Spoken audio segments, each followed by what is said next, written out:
it's interesting. So,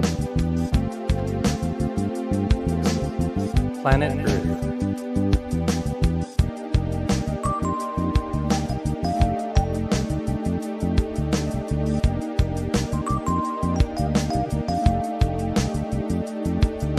Perfect.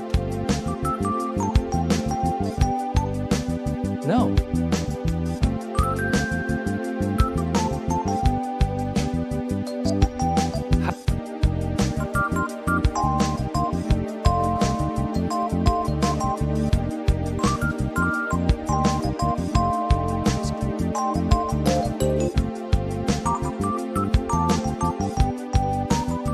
Now, think about it. Maybe we've that puts to or persecute yourself.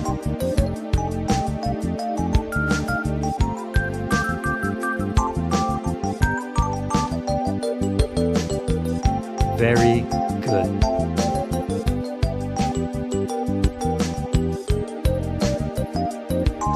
And verse 30. In verse 30.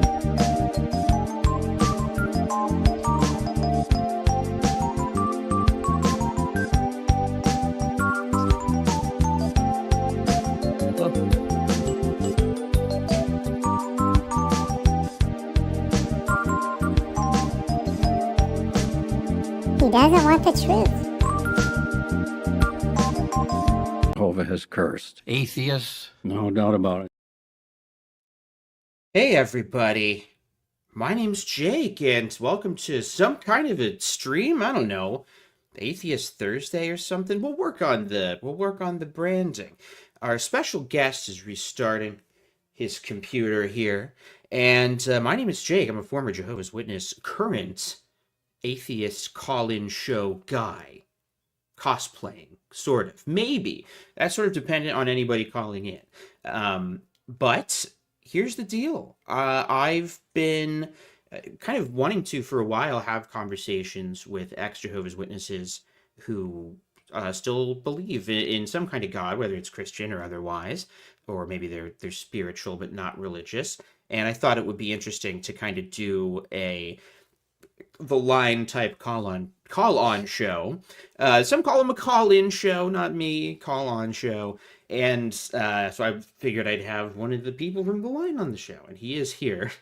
I promise. He just, his camera was a little stutter-stoppy. So while we're waiting for Eric, let me kind of set the table of what I'm thinking here. I'm going to basically post a link in the live stream chat. If you want, you can join. Don't turn your camera on, just because even if you do, I'll turn it off, because I wanted to seem more like a call-in show. And I was thinking, obviously, like, if you're an active Jehovah's Witness, that'd be amazing.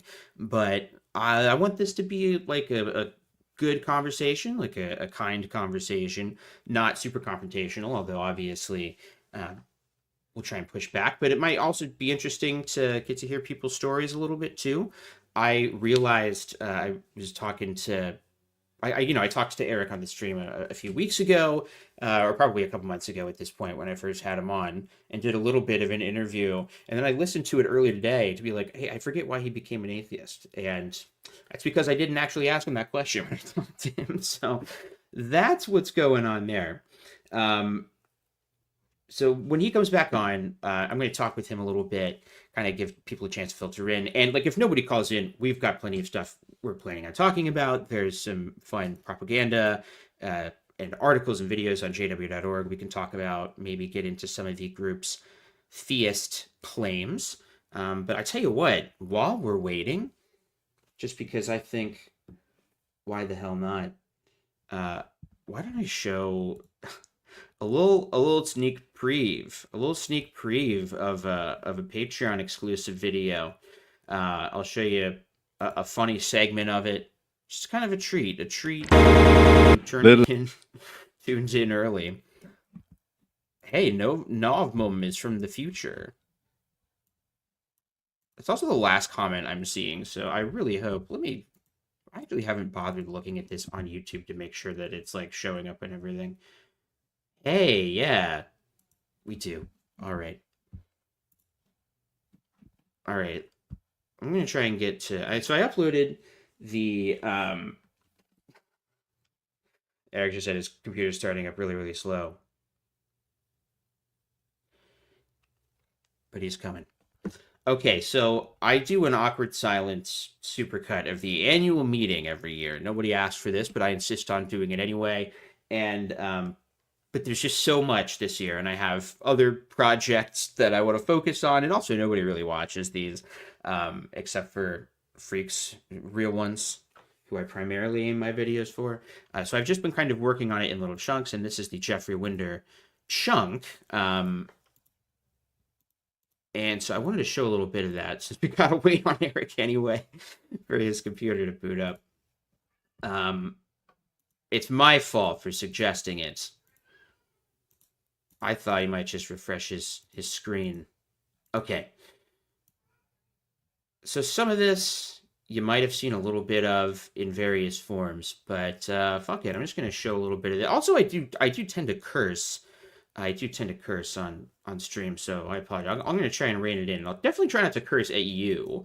All right, here we go. Here's a little bit of Jeffrey Winder. Life is drudgery and sacrifice.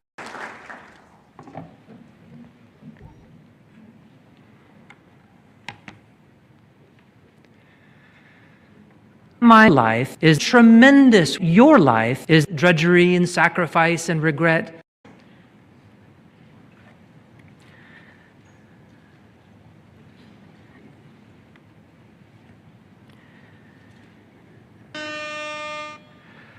In this talk, we're specifically going to talk about the need. Well, what is the need?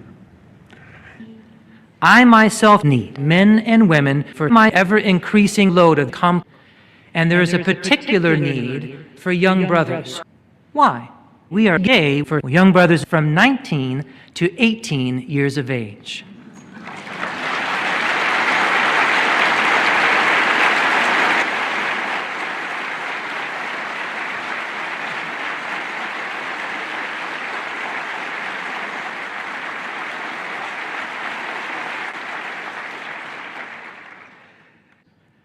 We need brothers, young brothers. The glory of young men is their God.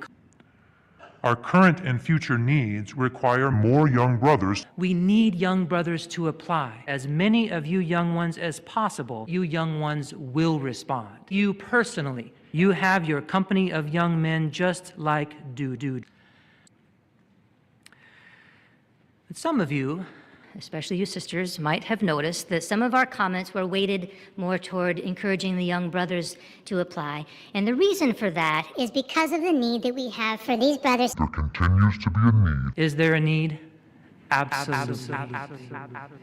Young ones, especially you young ones in your teens, the governing body reports a deficit of nearly 1,900 loads of all day, every day. So all day of every day of your life, we need your effective immediately.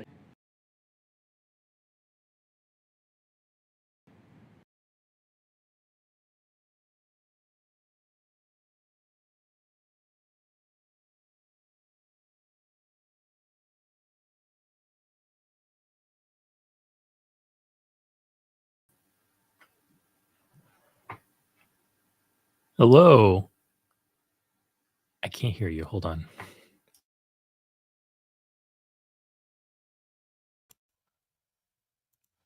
Oh, weirdly. Oh, there you are. Yeah, weirdly it muted both of us. Oh, okay. Yeah, I don't know why that happened. I think it's old Wefrey Jinder. I think that was the problem. I think so. Can we hear us now? Is everybody hearing? Now we can. Oh, good deal. Okay, so I did want to, and I will introduce my guests in a moment, of course, but I had to shout this out. The knee clap. I showed this edit to Christina, and I was like, that's how my grandfather clapped at the meeting. Eric, I showed this part in this edit where I zoom in on the crowd, and Stephen Lett he's not clapping, he's just like slapping his hand against his knee. Did you ever have people like that in your congregations as a witness? I've seen all manners of lazy clapping. I've seen somebody do Right? this. Like I've seen that. Yeah. If you've got like, your hands full. Yeah. Yeah. Yeah. I think, one hand you're face palming and the other one you're doing this because you need to, keep up your appearance and, Right. applause and demand. Because if you don't applause, you obviously don't agree with the message. And if you don't agree with the message, then, hey, we got an apostate in our midst. No. The emptiest of gestures will do. But God. you might, I mean, obviously that was a joke. I don't think they would like jump to that immediately, but I think if the elders, this might have been a long time ago, but I remember somebody getting talked to because they weren't enthusiastic enough when they were clapping. Yeah. That's tough. We need you to just kind of pretend to be more excited to be here. That goes into the whole thing. Like, we need to maintain these appearances. Even if you aren't feeling happy, put a smile on your face anyway. Even if you aren't impressed, you got to be impressed anyway, because you don't want to be that stumbling block that somebody's going to look across Kingdom Hall and go, hey, that Jake, he's not clapping all enthusiastically. And then somehow that's like that's the start of a chain of events that stumbles that person out of the truth. And now, Jake, you are blood guilty for not clapping hard enough. Yeah, absolutely. I'm going to see if I can get Bo to appear on camera here. That's just logic. Oh, Bo, try and be on camera. Kick me off, and then you'll have more of a field of view for you. Oh, there he is. I got him to bite my arm. Well, hang on a second. What if I do this? Paw. Hey.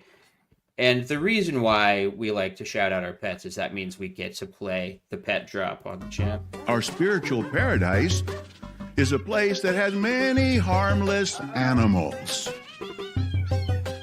Now, what do we mean by this? Yeah.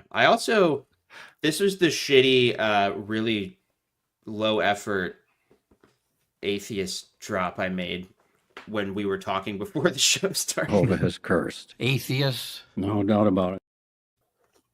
I don't know. I felt it right one day when I said I was an atheist to myself. I remember the day too. I realized I was likely an atheist.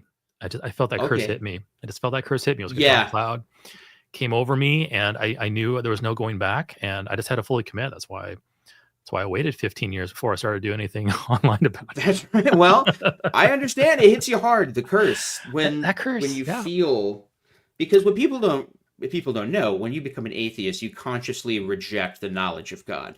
Yeah. And you just pretend that you don't know he really exists. Yeah. And if my life at that point forward becomes terrible, obviously Jehovah has withdrawn his blessing and I'm being disciplined or punished.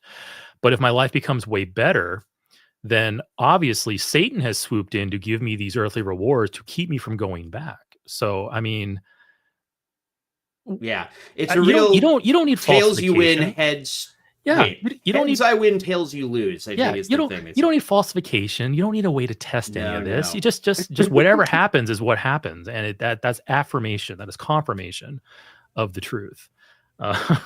Yeah, I used to like scratch my head at that. Shortly after I was out, I was like, wow, yeah. If I wanted to like test any of this, how is any of this testable?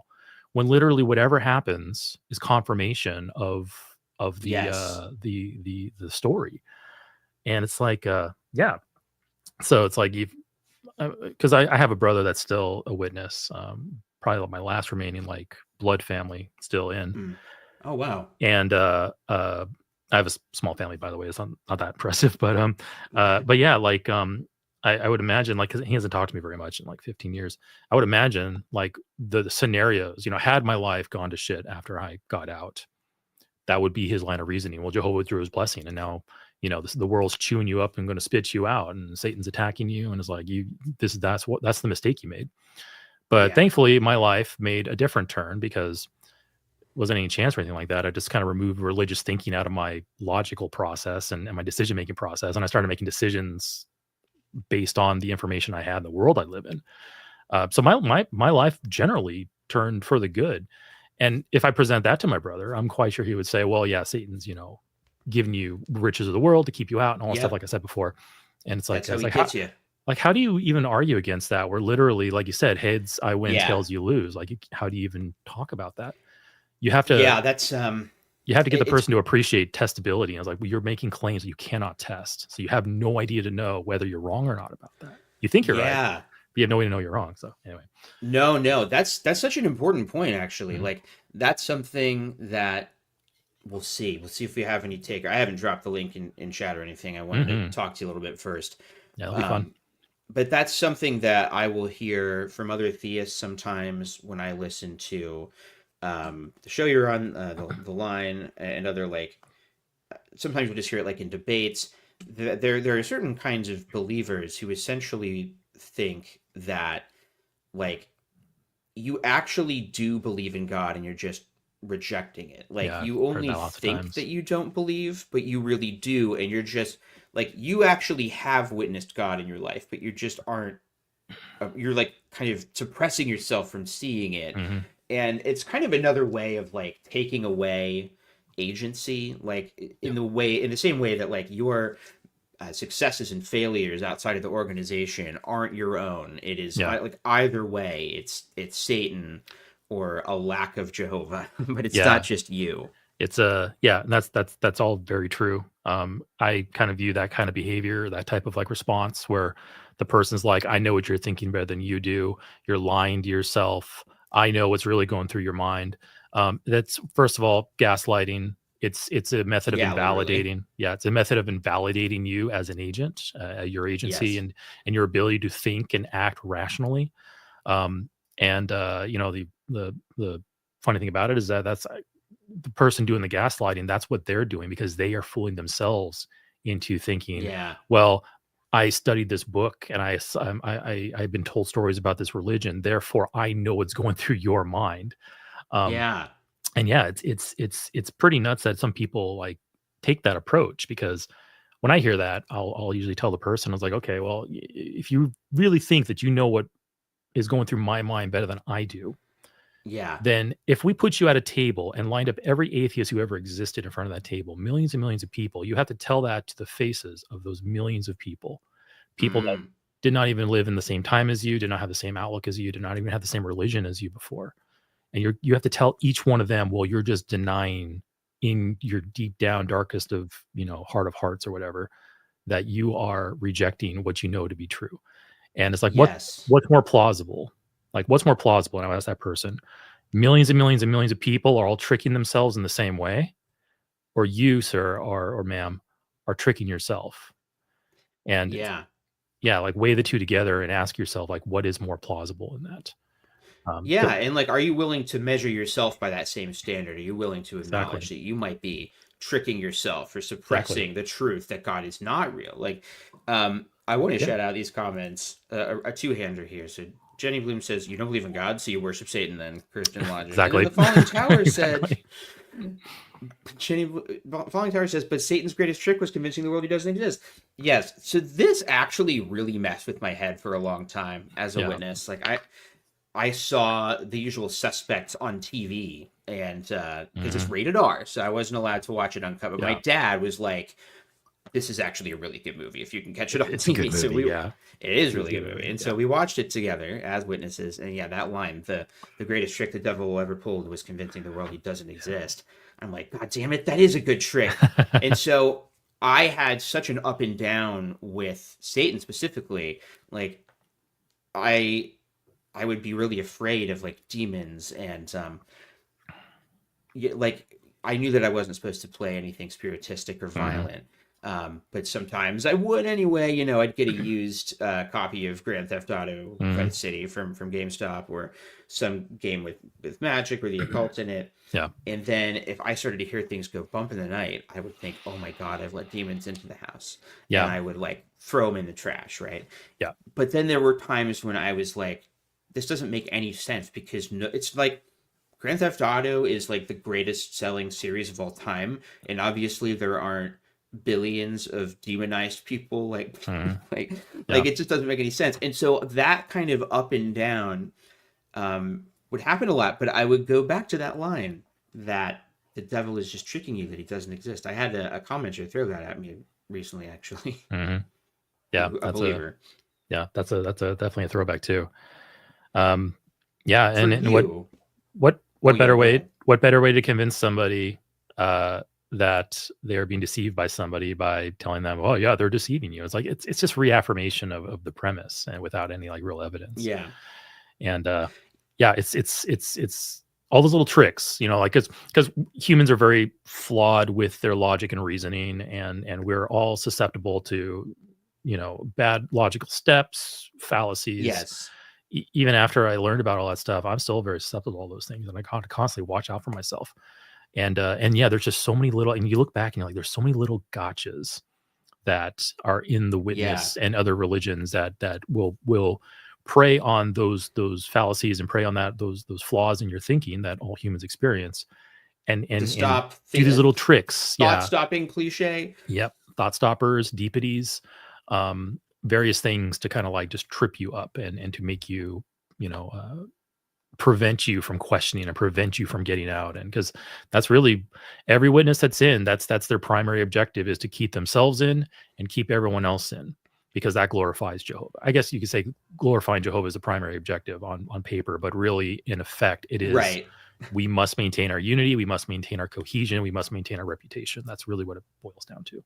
And grow, obviously, grow the numbers. Yeah. I want to, so that I can treat this as an interview for a little bit, maybe we can go like at the half hour mark, maybe we can drop a link in chat and start looking at some JW stuff. But like, what was it that started you down the path of doubting God's existence and Jehovah's existence, I suppose? Like, were you the kind of kid who was worried about demons or not so much? Like how much was that conscious belief or fear a part of your life? I was a believer my entire life, all the way up to 26. Now I had various levels of commitment to the faith, various levels of being serious about it. But up to 26, I would honestly say that I was a believer the whole time. I never got really super duper bent out of shape over demons or certain other things. Like I never had like demonic experiences or anything like that. I never I've had experiences where I was getting really freaked out about something like supernatural. Like I remember one time I was a kid, I think I was about 12 or 13. It was like one of the first times I was being left home alone, because that's kind of like when about the age you start leaving kids home alone. And I remember sitting there at the couch just thinking to myself, I was like, man, it'd be freaky if somebody was like breaking in the house upstairs right now. And literally 5 seconds later, at least I thought, I heard a huge thud upstairs, and I fled the house and I went to my next door neighbor. I'm like, somebody's in the house. And, you know, they came over and took a look and nobody was there. That was kind of one of the first things, like times I realized I prime myself to believe something, getting freaked out about something and then priming yourself to experience it later on. But thankfully I never experienced that. Happen so many times. Yes, absolutely. Yeah. But that was one of the things, like I went, like years with like terrible sleep issues. It really ended up being a problem, and I realized that same thing, but I wish I would have thought of it as clearly as that. I just thought it was like, I'm just freaking myself out, you know. But I had that thing where I would be like, oh my God, what if someone breaks in the house? And then I would hear something and I would just be terrified, just thinking like, oh my God, I should have like a baseball bat by the bed just in case. Like, and then you think, well, maybe it's demons like messing with me. And then I'm like, I don't really believe that. And then you think, oh, but I'm supposed to, like, that kind of thought spiral. Yeah. And anyway, the reason I brought that up was like, I've experienced self-priming and experienced, you know, my little, I call them micro hallucinations. You know, you're getting freaked out. Like, like think about spiders on your skin right now, folks in the audience. Probably a few of you are like, ugh, and you feel it, you know, like, cause your brain initiated, like your brain imagined the response, even though there's not really spiders on your skin. Except you, QC man, you better check your back there, buddy. But anyway, I never experienced that with demons. I never like had anything as far as I can remember, nothing like hit me super hard. So, and it might be just part of my nature. I don't get too hung up on things, or get too bent out of shape over things. I tend to not worry about things I can't really control. So I relate at all. Zero relation to that. I fully understand that's not a lot of people's experience. I'm fortunate in that respect that I'm just kind of, my brain's just wired that way. But no, it's great. Your original question was like, you know, kind of what prompted me to get out. It ultimately, my step from believer to to agnostic, and then later on my step from agnostic to atheist, and then also later on my step to agnostic atheist, putting the two together, realizing they're not mutually exclusive, was most of that was just realizing I didn't have good reasons to believe what I was taught my entire life. Once I and here's the thing though, and this is why I prefaced with that first, because the typical believer theist Christian attack on atheists is, oh, you're just angry at God, you're just upset at God, that's why you left. And that, like I said, that goes back to like kind of gaslighting and kind of invalidating your own responses to your own life experiences. But I'll fully own that. There was a time about 6 months before I called myself an agnostic that I was angry. I was angry at Jehovah. I was angry at God. I was pissed because of certain life events, which I won't get into. But anyway, stuff happened in my life. I got angry at God. Like I remember praying to him and being angry at him. And here's the thing. And this is what I tell, like I said, Christians and theists, I use that to attack and try to invalidate your position. That was not the reason why I stopped believing. That was the reason I started questioning. Because if you're shown like this pedestal, like this object up on a pedestal, you're told to revere it, you're told to appreciate it, you're told to, love it and everything like that. And you're told to never, ever doubt any of those feelings or anything. You're going to be stuck in a position of, I have to revere and all that stuff with that. But once you break through that, and that was what happened when I got angry. I took that idol off the pedestal and I started examining it. And when you do that, you'll notice, oh, wow, the craftsmanship's pretty shitty. Oh, there's a made on China stamp on the bottom of it. Oh, it's like all kinds of issues. I broke it easily. I just touched it and I broke it. Getting angry at God made me examine God. And then upon my examination of God, I realized I didn't believe this thing existed. And at that point, God went from a real thing that I was angry at to a fictional villain that I'm not angry at. I'm not angry at Darth Vader. I'm not angry at Voldemort. I'm not angry at whatever fictional villain or character you can think of. That's God immediately shifted from a real thing to a thing that doesn't exist. And once that happened, that anger vanished. Like how are you angry at a villain? Or like how are you angry at Darth Vader? Like none of us are. So anyway, just to wrap that back up, yes, anger got me into a stage of questioning. Questioning got me back out of the anger into a stage of examining what I'd realized was just simply fed to me. I never really, thought about closely. And then, many months of self-reflection, struggles, recontextualizing things that happened in my life and things that were happening around me, coming to a better appreciation of the world around me and nature and all these things, science, what the scientific community has to say and what they show to back up their arguments and their claims. I shifted from believer to agnostic to atheist, and then atheist to agnostic atheist. So the anger part of it was maybe the first 5% of that process. The rest of it was not anger and logic and reasoning and thinking things through. Yeah. So that's kind of my exit. What happened to me? I like that you brought up the anger part of it, because that is definitely like the part like that's going to happen at some point in your process of like questioning, and that anger triggering the questioning is really interesting to me, because you're like, wait a minute, why am I angry? Let's unpack what that means. And I like that you bring that up, because there is a common misconception that atheists are mad at God, and that's just not true. Like that, I was like, no, I'm not mad at,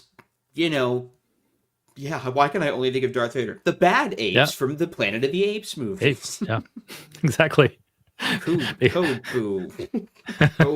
I'm not mad. I actually did get mad at Koba a lot in those movies.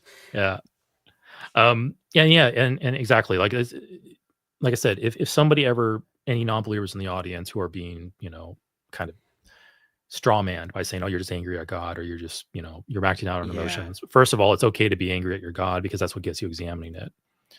My advice is if you come to the position that, hey, this thing doesn't exist, it should happen naturally. You're not going to be angry at it anymore. It's okay to still be angry at the religion, angry at your lost opportunities in life because of that religion, angry at people who maybe have slighted you before, abused you, and in more extreme cases. It's okay to hold on to all that anger. And and tell that to people who try to shame you for that. You're a human. You have emotions. It's okay to feel the feels. It's fine. And if a person is trying to somehow denigrate or diminish your experience because of that, then they aren't really worth talking to, because if they want to basically expect you to act like a robot when you're dealing with a lifetime of deception and a lifetime of lost opportunities and lost resources and all those things, then they aren't really there to be your friend or anything like that. So embrace it, feel the feels and everything. But and I guess my final thing too is that take that anger, take that emotion, channel it into positive things, channel it into activism, channel it into helping others, channel it into building yourself a new life back up. Don't let it become something that's unhealthy or make you flail out of control, hurt others around you. There's healthy uses for that anger. And I strongly, anybody experiencing that, it's fine. Embrace it, but use it for good. And that's kind of what I try to do. Yeah. No, that's really important. I mean, it's silly, but like in the movie Inside Out was kind of like an interesting thing that made me think a little bit as a witness, because it is like, no, you need all of your emotions. Like you do need to have anger. Yes, you have to channel it right. And like sadness is really important because, but it's not like evil. When it made me question the notion of paradise, where supposedly we're just going to be happy all the time and we won't feel sadness or anger or pain. And it makes you realize, like, well, but wait a minute, like is that actually a healthy way to live? And that's also the expectation, just it being in a high control group. And I think in a lot of Christian religions, there is an expectation that you're supposed to carry yourself with this kind of piety, fruitages of the spirit. I don't know if that's the common way it's translated in other versions of the Bible, but that's like, I think of that all the time. Like they constantly in the group talk about, don't, watch your anger levels. Don't be too angry. Don't be too X, Y, or Z. Like you can be depressed, but that's, what you got to do for that is you got to come to church more and go and go out in service and smother the bad emotions with busy work and everything. Yeah. And you actually bringing up Inside Out, actually, that's a great comparison you just made there, because thank you. It was pretty good. It was pretty awesome. Yeah. Be sure to clip it, folks. Go back. Can we clip that? Rewatch it a few times, so when people scrub through the video later on, they'll see the spike in viewership and they'll go, wow, there's some gold right here. None of the really smart things that Eric was saying that were really personal, but that part where I congratulate myself for Inside Out. You said in 10 words what I couldn't in about 1,000. So yeah, I mean, kudos to the master, man. I got it. But the Inside Out thing is like the idea of Inside Out, and the moral of the story is, to mature as a person, you need to embrace your emotions and treat them healthy. Don't ignore any of them. That's the path to being a fully realized, well-rounded person. But the witnesses are pushing you the opposite direction. The witnesses want you to go back to what was her name, Riley. They want to go back to the state where Riley was just like each core memory was a pure emotion, and they want that emotion to be devoid of anger and devoid of sadness, just happy.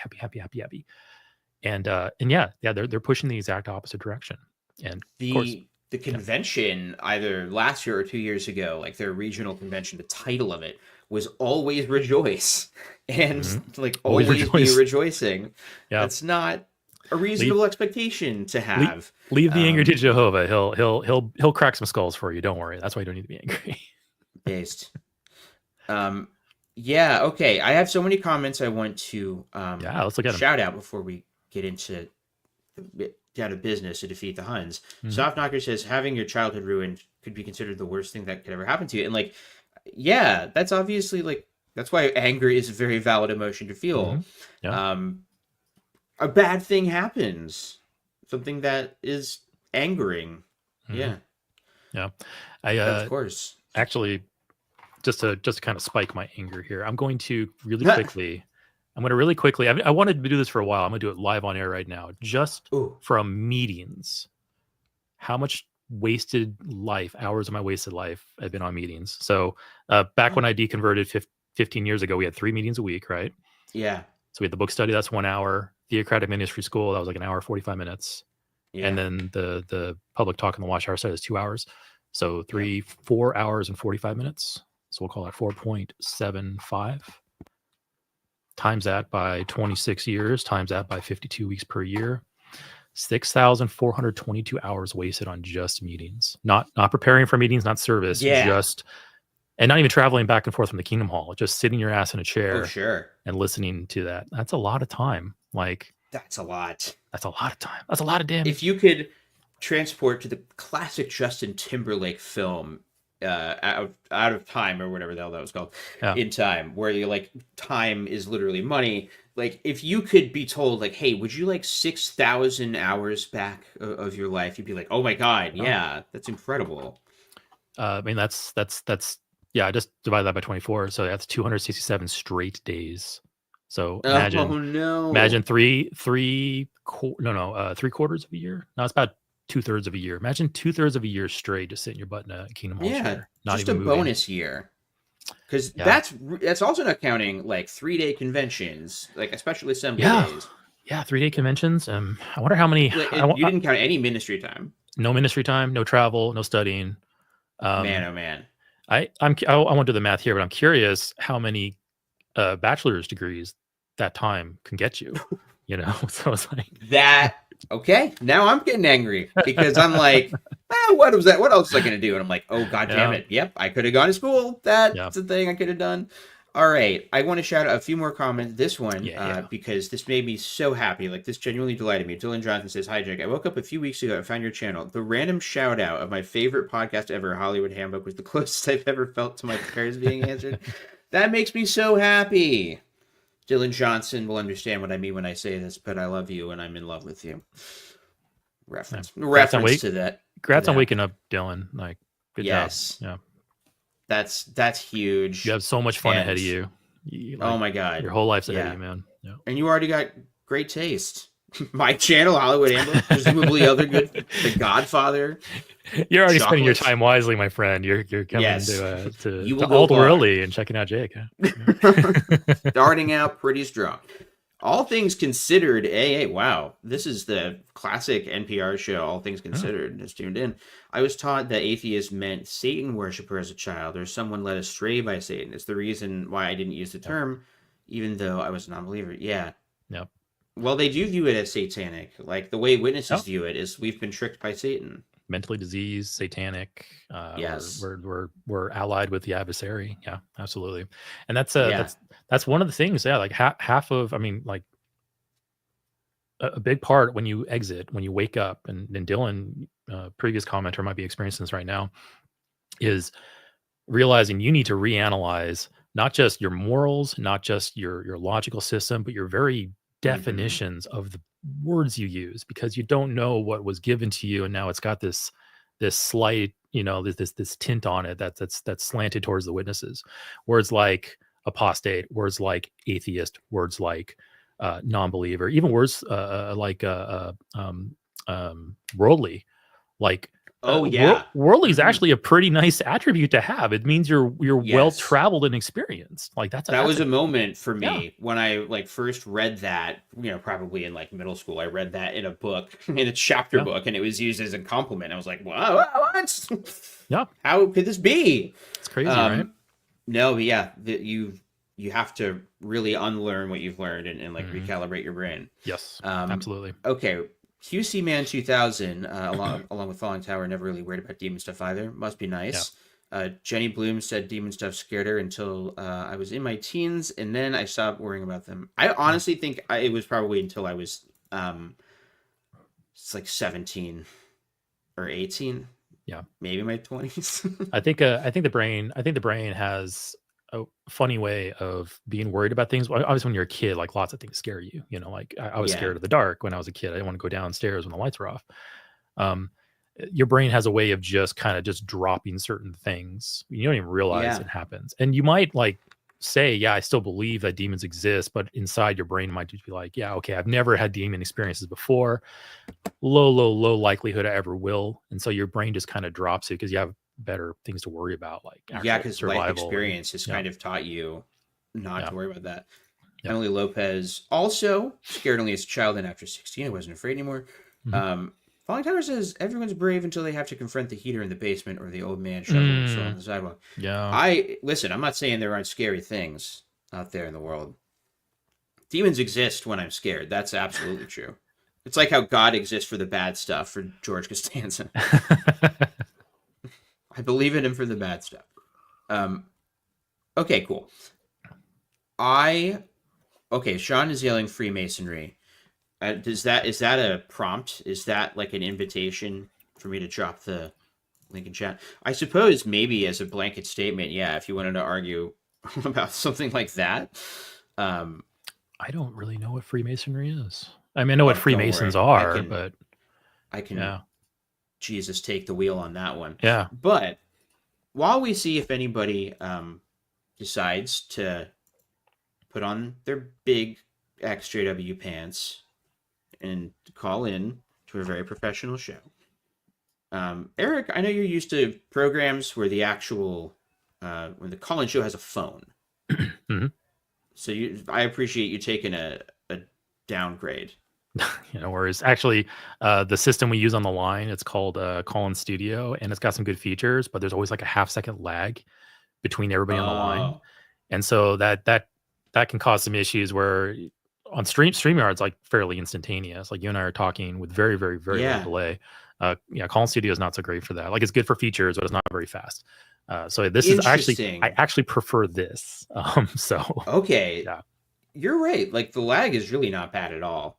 Mm-hmm. If there was like a way to, you may want to pin that link just so it doesn't get flushed out of the. Oh yeah. Okay, I've got to open this up in YouTube. All right, let me do this. View on YouTube. This is going to be a multi-step process, folks. Pin comment, pin message.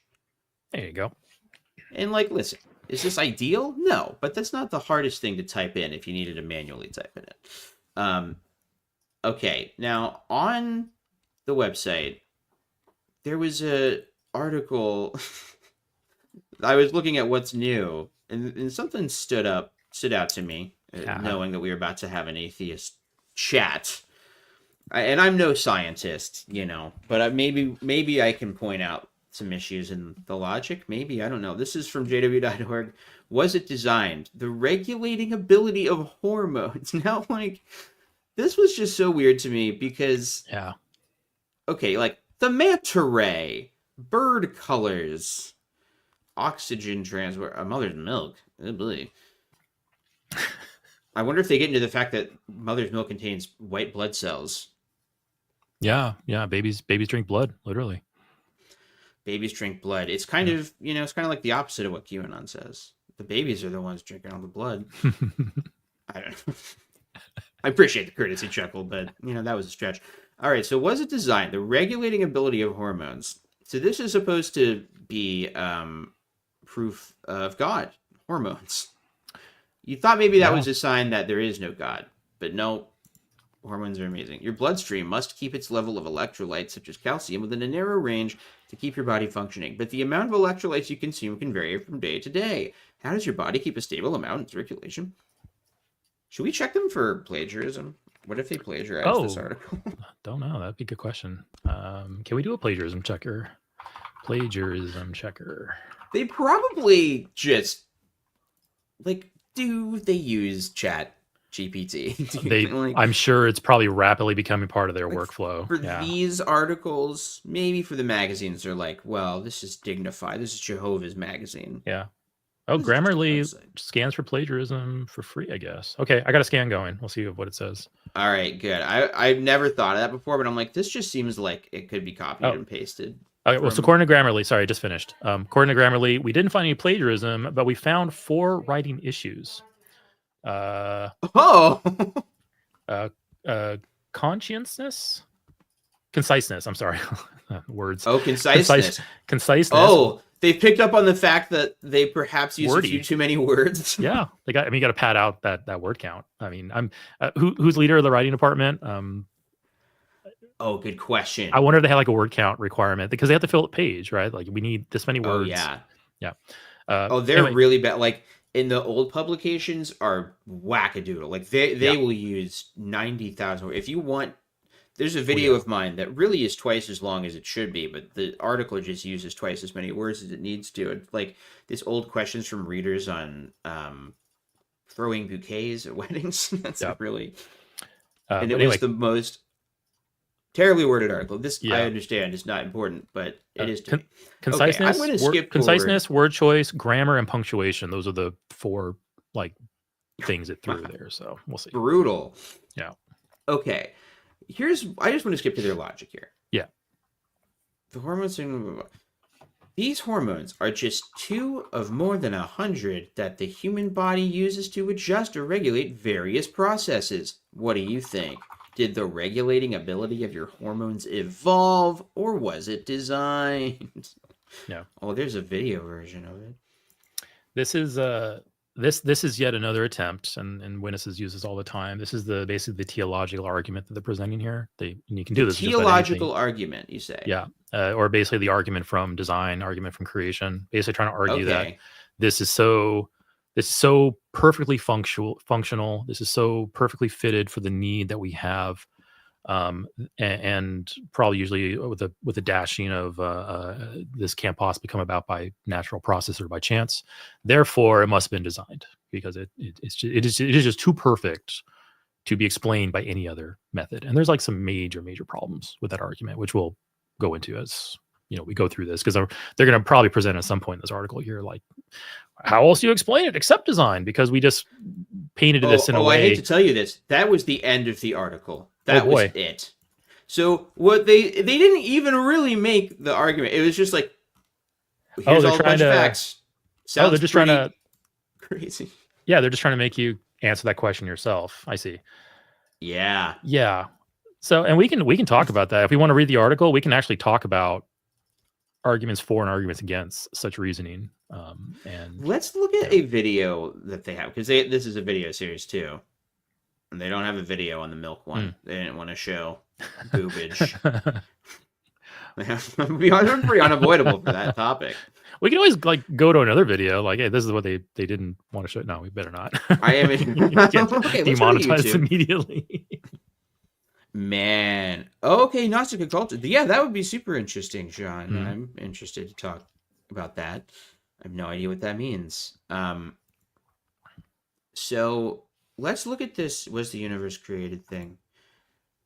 Because I have a feeling there's going to be some... thank you for explaining the teleological argument, because that's one of those things that I hear come up on shows like The Line a lot, and I always think, I should look up what that means. Like, it makes sense in context, but I couldn't, didn't have to find it. It's just a fancy label for Incognito, an argument. Absolutely. Colin, we didn't really talk about theism when we talked about witness stuff. We've got some people that are just, they need to preach with boldness. Yeah. That's what I learned. I mean, anybody can call in, use the link. We'll be nice too. We'll be nice. Won't tear you apart. Unless you're like obviously trying to. Yeah, unless you're mean first. Unless you're mean first, or try to defend slavery, things like that. Yeah, that might get an emotional response. Yeah, we might get emotional.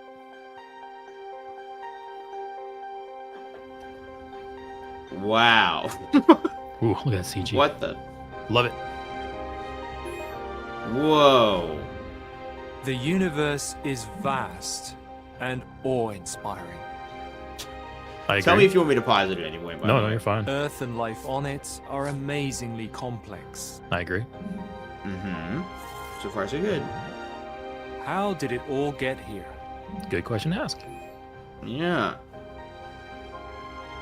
We'll go to the next part of the Creationist Museum. Genesis says that there is a creator. Bam! Red flag right there. Immediately. Yeah, big red flag. Like, how did it all get here? And this is obviously created for people who already believe, because they did not at all go into alternate explanations. They immediately went into, this is what the Bible says. So they're already assuming that the Bible is being held up as anything valuable to this conversation already.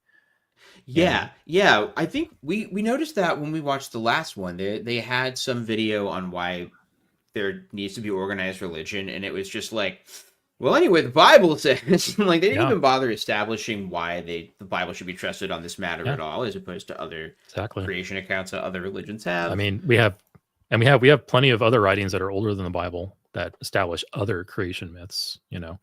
Everything Not from in that museum.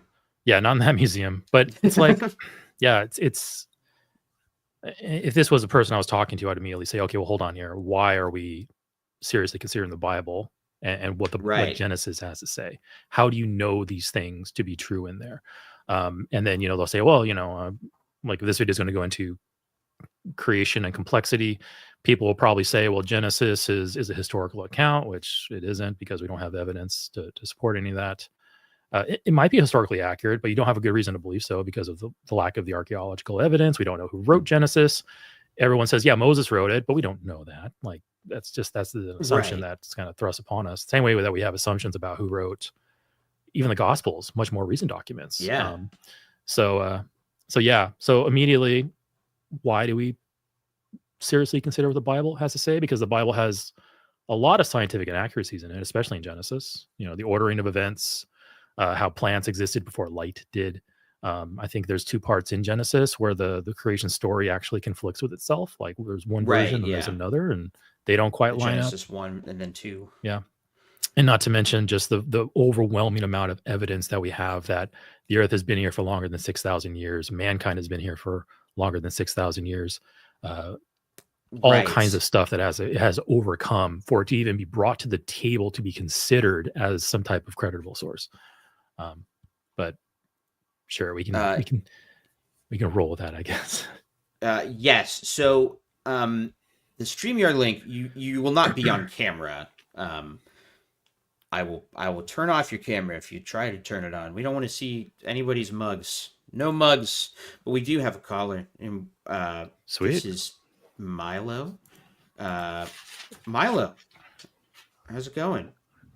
Good. How are you doing? Good. I can hear you and everything. Thanks for calling in. Yeah. No worries. Milo, what's your deal? What kind of stuff do you believe? So currently I'm an agnostic atheist. What? So you skipped in line. Not really. There was nobody else calling. I was gonna, as an agnostic atheist, I was about to yell "boring" next. Boo. Now, That's great. What brings you here? What brings you here, Milo? Well, I came across the stream. I've watched a few of your videos, like the undercover judicial meeting one. Oh yeah. I watched the entire thing, like multiple hours. Nice. That's no small feat. I haven't. Yeah. I struggled to go back and listen to that whole thing. Yeah. Oh yeah. Are you an ExJW, Milo? Yeah. Okay. I was I was baptized when I was 13. Okay. And then when I was 23, I became an apostate and got disfellowshipped for it. Okay. And yeah, my family does not talk to me anymore, and they've tried on multiple occasions to completely uproot my life as kind of like a revenge. Really? Oh man, I'm sorry to hear that. Thank you. Maybe I'll make an executive decision right now. Maybe we can also just like, fuck it. If you're a JW and want to just call in, that'll be fine. How much time do you have, Eric? I got all night. Okay, we have lots of time. Right, careful now. I think let's try to at least go for another hour. Sure. Cool beans. Well, Milo, that was actually not cool beans, and I'm sorry I said such a flippant phrase. It's all good. So, how long have you been out? You might have said, but I don't think I heard. I've been out for a few years now. Okay. A few years. Okay, but the shunning is still very real. Oh yeah. My family, I do not have a single family member or anybody that I knew for the first 20 years of my life in my life anymore. And it's all by their decision. I would gladly accept several people back into my life if they just wanted to talk to me, but when you're like openly an apostate, it doesn't work out. And do they frame it? Obviously, I imagine some of them at least might, or probably does. Do they frame it as in like, no, this was your fault? You know, they're the one shunning you. You obviously, according to their logic, are the one who has instigated that behavior out of them. So therefore, the responsibility is on you. Like, do they push that on you? Yeah, absolutely. It's like they don't take any of the fault on themselves. I was raised in a very hostile environment growing up, and my parents basically gaslit me into believing that they were the perfect parents growing up. Yeah. And then when I started to question things, that's when I realized that they were actually very abusive. Yeah. And yeah, unfortunately, they don't like being confronted about that. So I'm no psychiatrist or brain doctor or mind doctor, mind expert. I don't know. It sounds like some narcissistic kind of traits there that they're probably exhibiting. Yeah. I have no idea because I've never met them, but yeah, that's gotta be rough to deal with. Yeah, absolutely. I've seen several psychiatrists because of all the trauma that I've been through, and I am diagnosed with severe enough PTSD that it qualifies as a disability. Wow. Okay. Well, I'm happy to hear that you've gotten professional treatment and hopefully some mechanism by which to cope with that trauma. Yeah, absolutely. Silver linings. Yeah. Have you so I'm going to plug another channel on Jake's channel here. Forgive me, Jake. Have you ever heard of a YouTube channel called Theremin Trees? I have not. Okay. I highly recommend listening to some of the videos on that channel. It's another Cosign. professional counselor. He makes excellent videos exactly on the topic of reflecting upon and dealing with and coming to cope into terms with abusive parents in your youth, because he himself dealt with it. He is well chronicled with what he's done, and he's a professional counselor, like trained and everything. His videos are excellent. If you are interested in exploring that, I highly recommend Theremin Trees channel. Yeah, perfect. Yeah. I pulled them up on another tab and just subbed to his channel there, so I'll check Awesome. it out in a second. Yeah, he's got really trippy animations too. Like he's got really interesting ways to animate what he's describing, and it's just a great watch. So yeah, hopefully you like it. Yeah.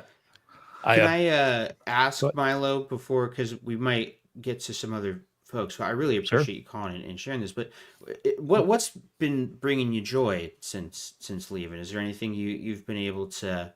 That's a great question. Find comfort in, or just something new you're doing that you weren't able to do before? Yeah. So I would consider myself to be like not very well educated up until a few years ago.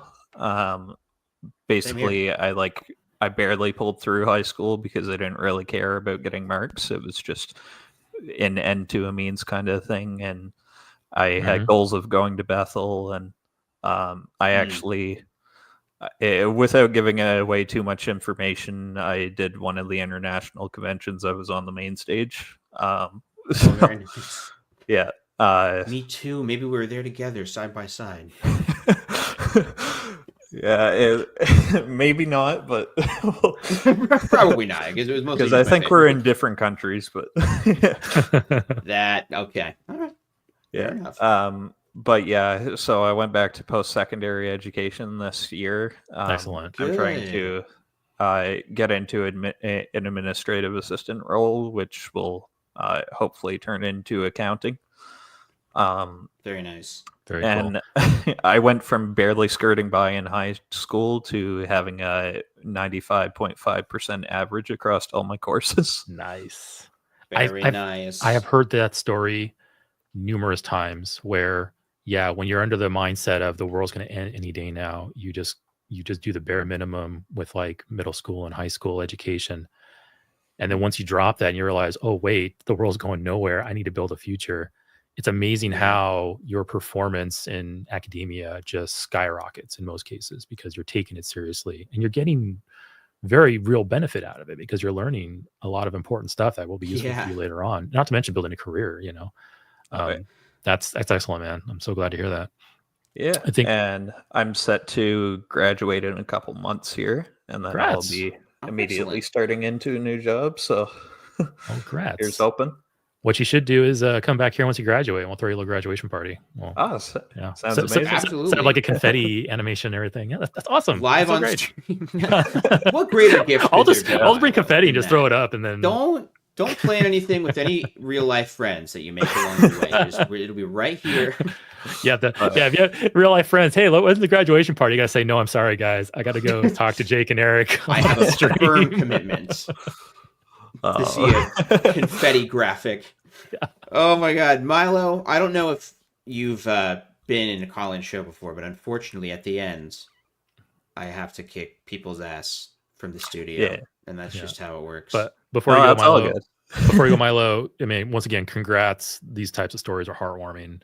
Just you. I know it might not seem like a big thing, but just you being here, just saying, "Hey, I've gone through this crap. I've gone through this trauma." But I've rebuilt my life, and things get better once you leave. It takes some effort, it takes some time, but things get better.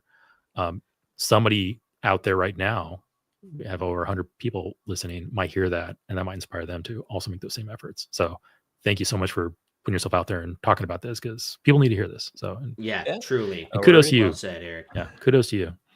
Yeah, and I hope the rest of the show goes well. I hope you get lots of people in, and that it goes smoothly. Well, thank you. Yep. It really is nothing personal. It's just the way it is labeled is kick from studio. And that sounds so harsh, but it is what's happening. Yeah. And you are being kicked. Kick guest is the next button. Banished to the Shadow Realm. Isn't that rough? Kick guest. Oh my goodness. Well, I would never kick my next guest until I do, when we're done talking to them. And it's Incognito here. Is it? Let's do this. I gotta find myself a better pen. I'll be right back. Well, it's slimmed you out, Incognito. Yeah, be right back. Oh no! All right, now it's just the two of us. Now, can you? We're not. I can hear you. Yep. Oh, okay. Cool. Yep. How's it going, my man? This is it okay if I say your other name? Sure. People might. Okay. Absolutely. This is Russell, who I talked to in a couple videos. Who is an active witness? Who I would say you're kind of like PIMO probably isn't quite the right word because you believe in elements of it, but you are right. The core, out of love with the organization element. Yeah, the governing body and lots of things that have been done in the past and the way they've handled, sexual abuse. I have a whole litany of things that I would say I have serious problems with. Yeah. Well, good on you for at least, having the confidence to stand up in that regard. Like it's so much more common in other religions for Mormons to have content that's, more open, more open to listening to stuff. I will tell you where I live, I regularly talk about this kind of thing with several elders. So I would say several elders in my area are also PIMO. It may be a geographical thing because where my parents live in Florida, I live north of Seattle. And where my parents live in Florida and I go visit there, I can tell that's a very fundamentalist location. I don't get any whiff of questioning. I mean, their comments at the meetings are pretty intense, and so anyhow. So okay. But I will say there are a few people around me that I know in high positions that are PIMO. I mean, that's just what they are. So yeah. Let's out them now. There's actually that's terrible. Is one of them a dog? No, that's not my dog. I'm sorry, that's my dog. I gotta. Oh, okay. I actually wasn't sure. That's mine. I just know that it's not mine. I was gonna actually say that being high ranking, I'll kick him out here in a second. Sorry, being high ranking and mentally out is actually a dilemma that not just a lot of witnesses have, but actually it's pretty widespread across lots of religions. There's actually a thing called the Clergy Project, which is exactly that, is to help.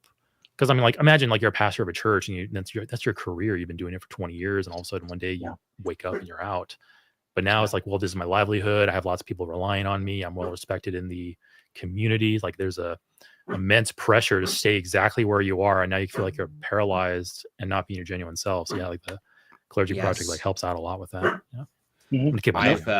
I've been talking about that with some folks, with some like ex-elder types of like, we do need something like that, because people who like their entire life has been in Bethel and that's like they took a vow of poverty. Like they have no income. They're just like, what a terrible position to be in if you were to decide that it's not the truth, or not decide, but come to the conclusion that it's not the truth.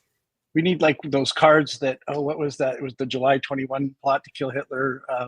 And they all carried these membership cards to this subgroup. Exactly like that. Something to the effect where where there's a plot to, because I think, I will say the difference with, and I think we talked about this before, it's like when I look at like people that leave, that get into high places in the organization,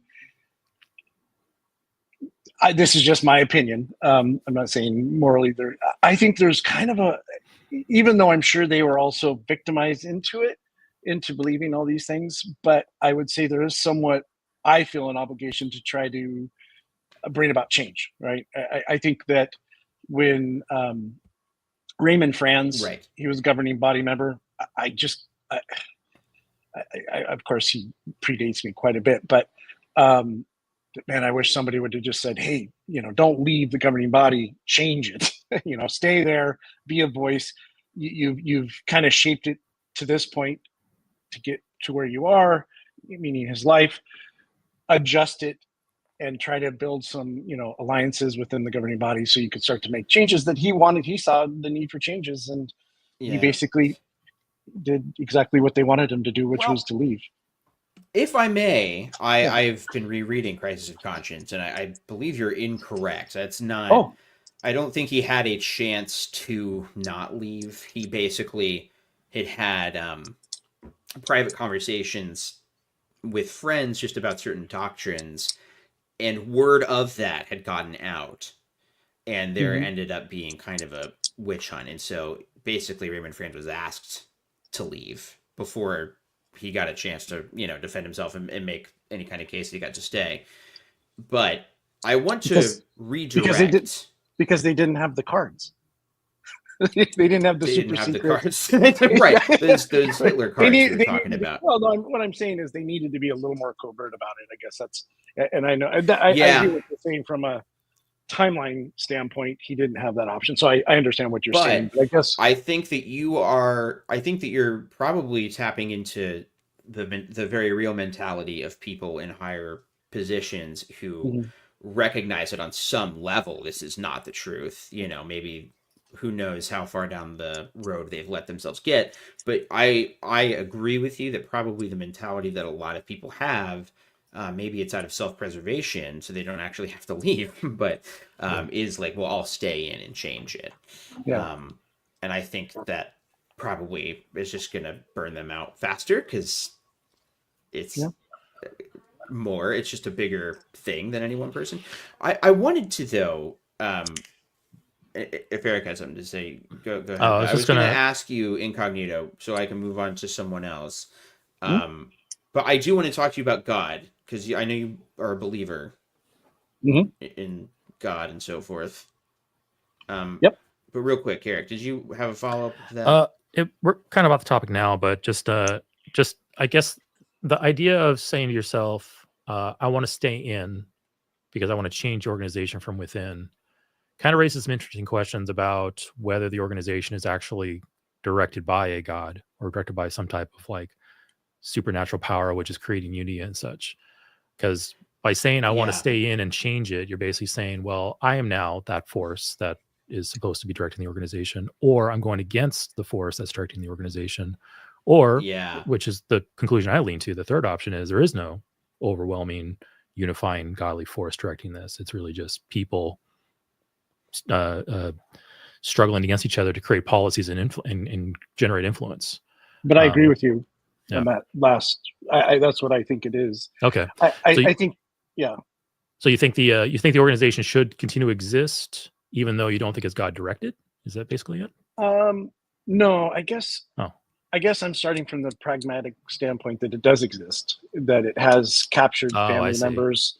Okay. I gotcha. I'm not like, if I could go back in time and have none of my family be witnesses and all that and avoid it, and though still be theist, I'm not saying to eliminate God altogether, but yes, I probably would choose that route. But now it's kind of like, what the English have an expression that, the eggs are broken in the pudding or something to that effect. It's already done. Yeah. Right. Yeah. Okay. Now that makes sense. Yep. Well, what is it that continues to give you belief in God? Like, what is, because I don't know how many of like the organization's claims you care about specifically. Like, what is it for you that makes you feel like that there's a God?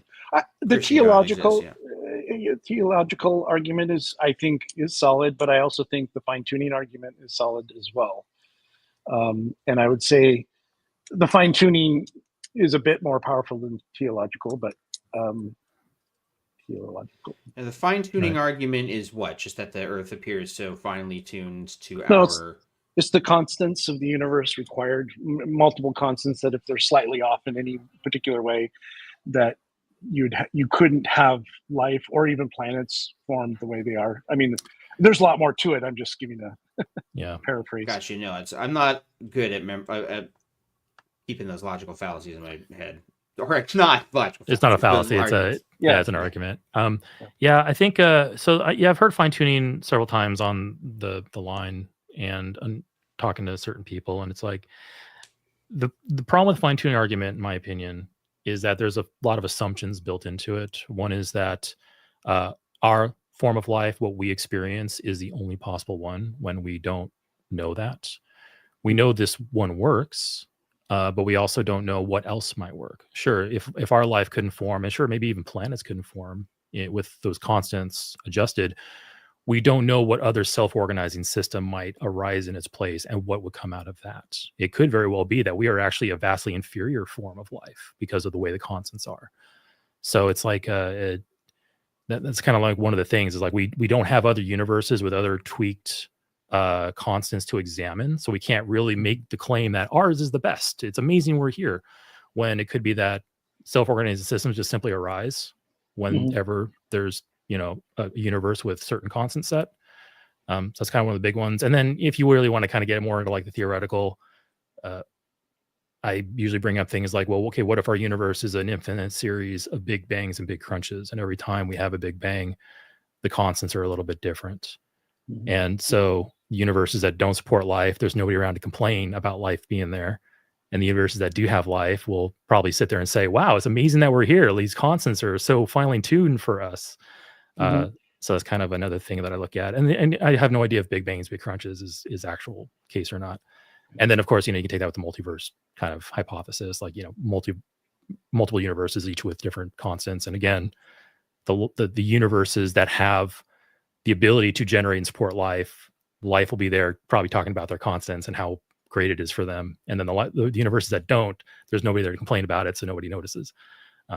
So yeah, a few too many assumptions built into that, but I can see why it would be compelling. Yeah. And then I have a point. Sure. Okay. Yeah, no, and I've been reading Roger Penrose on that whole expand and contraction. And I guess what I would say is, if you drill down into any particular, in my opinion, if you drill down to any particular idea like fine tuning, I see where you can somewhat tear it down a little bit with certain arguments. I do think fine tuning is one of the better arguments. But then when you mix it with, let's say, theological, where all of a sudden you have the fine tuning, and then you get down to this planetary level, let's just say, where we have very unique things. For instance, I'm just going to highlight a couple things. Our moon, we don't see any other moons that have that matte box finish to give us a nice glow in the night sky. Its size compared to its density is also unique. You can go on NASA and they have all these really fascinating statistics related to the moon, how there's nothing that they've observed in the universe that comes even close. Other things like let's just say the thermohaline circulation, which regulates the planet's temperature, which happens to be almost identical to the way that animals regulate their temperature, how we regulate our temperature through blood. So all of a sudden you have an innate element, which is innate on this planet, that's using the same design language as, say, something that's living. So I mean, I could go Can I jump in on that? Because sure, because like, you know, you're talking from this kind of planetary level and all these systems, but I'm assuming like humans, right? You're fitting humans to that equation, like the human body, the human form, the way that our No, bodies work. I'm saying that humans or I mean, animals use blood to either cool themselves or warm the different parts of No, the body. I'm just saying, But, like, from your standpoint of like everything in the universe is so amazing and seems ordained by God. Like, I'm assuming that you believe that we were made by God, like the human form that we have now is created, right? I guess I don't think. I guess maybe a way to ask that is do you think do you believe that humans and other animals have common ancestry? Do we descend? Yes, from the I same? believe in evolution. Yeah. Okay. Okay. Interesting. But do you believe God guided that process and like we have I do. arrived So at where he wants us to be? Yeah. So I'm. That's more what I was getting towards. Yeah, classical Darwinian, not neo-Darwinian. Okay. So I would say I'm classical Darwinian in the sense that Darwin was a theist, of course. I guess my issue with that, just as somebody who has always had like health issues and body issues, is it seems like if the goal for God was to create humans, because I'm assuming that you don't think that God created all this amazing stuff and was like, all right, it's time for evolution now. Let's see what happens. I'm assuming that you still believe in the Bible, like the biblical story of like Genesis we're 1 from God in some way. Like, yeah, the Genesis account. Is that true? Look, I would say that I wouldn't say that I think it was a poetic way to describe something. I'm not looking at it from a standpoint of hanging on every word and sequence. But I think you don't believe that humans are just like what has resulted from evolution. You believe that God they were intended intended. to exist, That's correct. right? Yes, I do. Okay. Yes. Okay. Why would this be the best way? Like, our human bodies, like, why is this the best that God can do? Because I see some flaws personally. But let me ask you, okay, yes. Why is it? I don't know if it is the best that he can do. I think, what if we're still in the process of evolving? So maybe, you know, natural selection still has to take its course. I don't, I mean, why wouldn't, if I believe in evolution in the past, why wouldn't I believe it in the future? Do you subscribe to the omni traits of God? Omnipotent, omnibenevolent, I do. Omniscient? You do. Okay. So omnibenevolent, all good. Would you say that, like, what's your definition of omnibenevolent? Like, what's your idea of all good? I would say all good, meaning to the core, would be, I guess I've never been asked that question. To the core. Take your time. Like, this is not an interrogation. Take your time. Okay. Yeah. Think about these things. Yeah. Yeah. I guess overall, I would just say that to his core, he's good. Yeah. So how would that manifest in his behavior? If he's good, all good to the core, according to you, how would that manifest in his behavior, do you think? I think that through one of the ways that we see it is propagation of other living beings. Okay. So spreading life is an attribute of that goodness. Yeah. Okay. I got you. There's other things, but I would say that's okay. Spreading of life. So that's an interesting thing, though. So spreading of life is a manifestation of that omnibenevolence. But with the process of evolution, I think, Jake, maybe that's what you were getting to. With the process of evolution, to spread life with this process, you must spread also an untold amount of death and suffering. Because evolution, while I think evolution is also a fact, and as a natural process, it's amazing. But once you turn that into a designed process, now it's horrifying, because this is an omnibenevolent God, an all good God, good to his core, according to you, who said that I want to spread life by spreading an order of magnitude more in death because of the suffering, the failed mutations that generated untold number of organisms who are not suited to survival in the environment, died horrific deaths, painful deaths, tearing each other limb from limb, all kinds of things. So I'm curious, how do you square that up? Actually, let me before I get to that, do you think that a God required that amount of death to spread life? Or do you think that perhaps there might have been a better way? Just possibilities. Yeah, I guess, could there have been a better way? Yeah. I guess. Go ahead. I don't want to step on you. Go ahead and answer the question. I guess in it might, I would have to answer, and I know this is going to be a pretty prototypical answer in some sense, but I think that if in the design of life, he's looking for a law to be applied by him, and that his creatures want to follow that law willingly, I think there's a necessity for seeing the consequence of not following that law. So meaning if you read the Bible, right, from the Bible from from Genesis to Revelation, there's this theme, overarching theme, where yes, there's this death, there's this suffering, but then the end of it is death will be no more mourning or outcry, no pain will be anymore. So there's kind of like this promise. There's even the things that we go through won't be brought to mind in the future. So if we play that all the way out, right? So you're right. If that's not true, if the promise at the end is not true, then I think your point is very valid. You still might have a point in the interim between those 2 points, but at the end of the day, if God's saying that everything's going to be put right, wouldn't one of us have to say, well, it still wasn't worth it? That would be really, one person would have to stand up and say, what I went through wasn't worth the suffering. Well, it's not necessarily. I mean, that's just wow. So that brings up a lot of other things for me. Yeah. Because we're looking at it like holistically, not necessarily. That's necessarily like, I'm not looking at like my personal suffering. I'm looking at this holistically, all suffering ever, even from creatures that didn't have the capacity to ask the questions that you were raising there. About what was the point of it all and everything like that.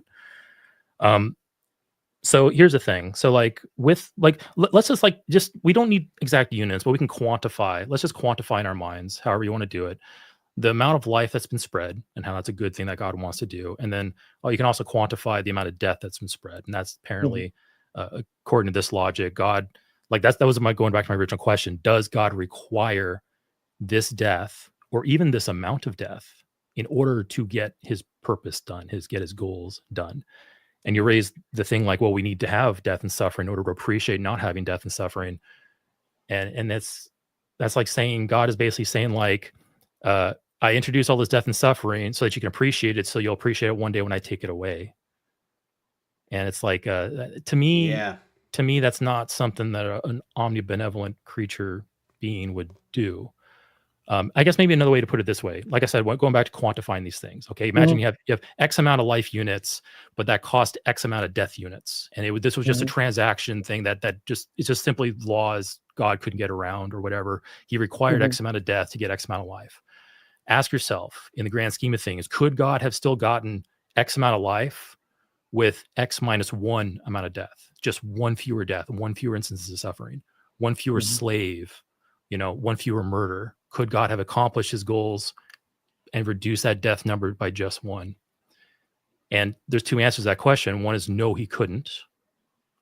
And the other one is yes, he could. And no, he couldn't raises questions about his ability as a God, because I can do that. I can just go in history and say this one slave was never a slave.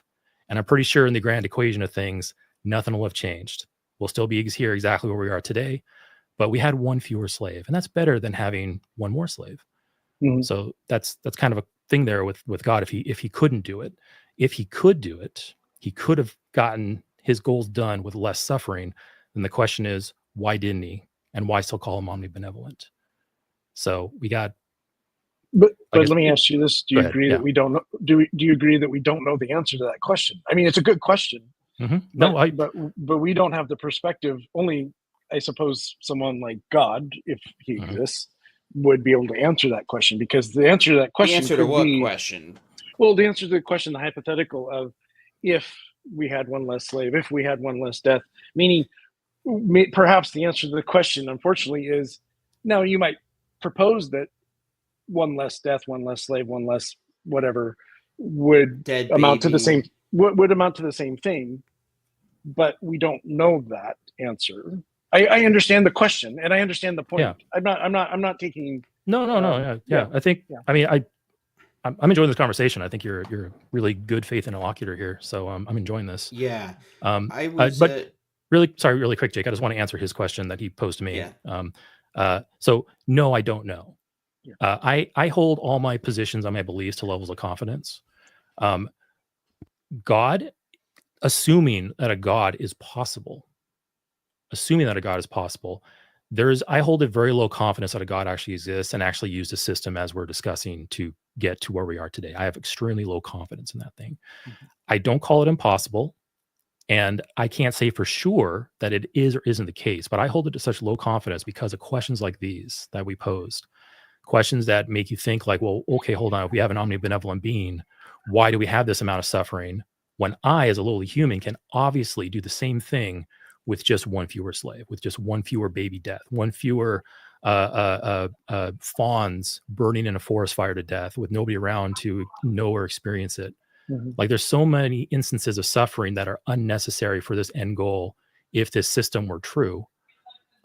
That I, as a lowly human, can acknowledge that. And so now I see a conflict in the God story, in the proposition that a God has these traits and is using this system to get what he wants. So that lowers my confidence in this triomni God, this Christian God, to the floor. I don't call it impossible. I could be wrong. Maybe there's some grand plan that I have no idea about, and every single slave was required. But my confidence is so low in that I can't look at that and take it seriously. Yeah. Go ahead. But can I ask one question, follow up on that? Sure. Would it, if it was true, so just play that out with me. If it was true and God did exist, and let's just say everything in the Bible is true for a second, just for a second. Okay. I know you don't believe that. So Sure. Yeah. And you had a slave's life to 30 years old, terrible life, died by his master somehow, an awful scenario. And beat a little bit too much, I guess. There you go. Put it that way. Yeah.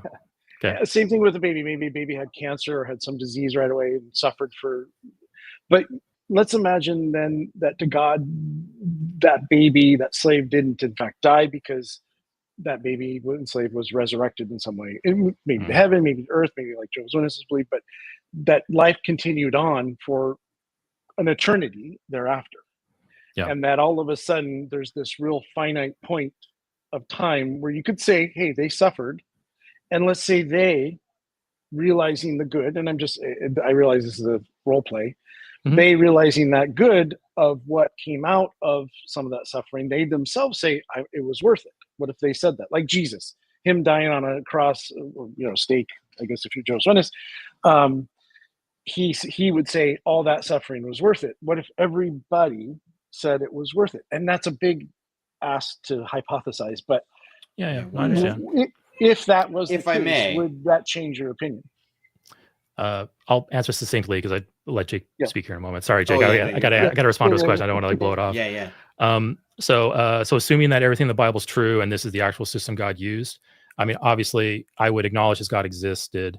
I would not worship him because I have fundamental disagreements with the process and everything. But if everyone at the end, resurrected or whatever, were to say, yeah, this was worth it, I guess I go two different ways. One is when they're resurrected and brought back to life, those unpleasant memories of being, burned to death, skewered with a sword, drowning, murdered, whatever, those would be removed from those people, in which case they're not the same person anymore because they've been altered by this God.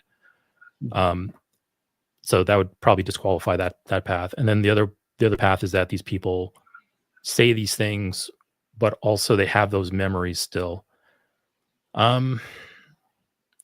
I would have to still say no because what is better? If from an omnibenevolent God, what is better, having a person with pleasant memories or unpleasant memories, or having one fewer unpleasant memory than the individual before? And we're kind of getting right back around to the same problem. Like, could God have made everybody say, yeah, this was worth it with less suffering? Like I said, like instead of, like, for instance, like imagine you're one of the Midianite children. You're a male child in a Midianite village, and the Israelites come rampaging through, stick a sword through your throat as you're fleeing from them. And you lay there and you're bleeding out. You're choking on your own blood. You have no idea what's going on. And all of a sudden you're whisked away to heaven. And God's like, was it worth it? First of all, I don't see a child would say, yeah, that was worth it. Unless there's some drastic alteration of that person from death to being in heaven. But I think the next question would be, if the person said, yeah, it was worth it, but couldn't that have been done maybe without my throat getting pierced by a sword? Why couldn't I just snapped out of existence? Things like that. And it goes right back around to, can this omnibenevolent God get these same goals achieved with that fewer suffering, with less things like that occurring? So yeah, I don't know. I don't think that it kind of comes around full circle. I don't see it as an answer to the question. Anyway, I'm sorry, Jake, go ahead. I hope my answer was clear on that, but yeah. No, No, it was. No, I think that leads into kind of what I've been thinking this whole time, which is just like, that's just not a very impressive God to me. Like, this plan still seems like it just doesn't make any sense. Like, the idea, like, we as humans, when we see suffering, we want to stop it, and we can feel that suffering empathetically. We obviously do suffer. We feel like impossible pain and loss, just the most horrible things. And to think that you could have an overarching view and feel that for like every single person over the course of thousands of years of humanity, and do nothing because you have this really cool master plan where one day you get to show off that you were right all along. Like, the thing that is very real that we know is happening, like, is the suffering. Like, yes, good things happen in life too, but that suffering, like the idea that this is the best way for God's plan to take place, I'm just like, it's not worth worshiping to me. And the promise that it will pay off is not something that you can prove. It's just, based on theology found in the Bible. So it's like, you basically have to just really, really trust that the real things you're really experiencing right now will be worth it in a completely hypothetical future. Yeah. And actually, while that's all true, that sorry, it was Incognito. Yeah. Okay. Sorry. I remember you said your actual name. Was it? No, Russell. Russell. Yeah. Gotcha. Sorry, I forgot to write that down because I was scrambling for a better pen at the beginning of the call.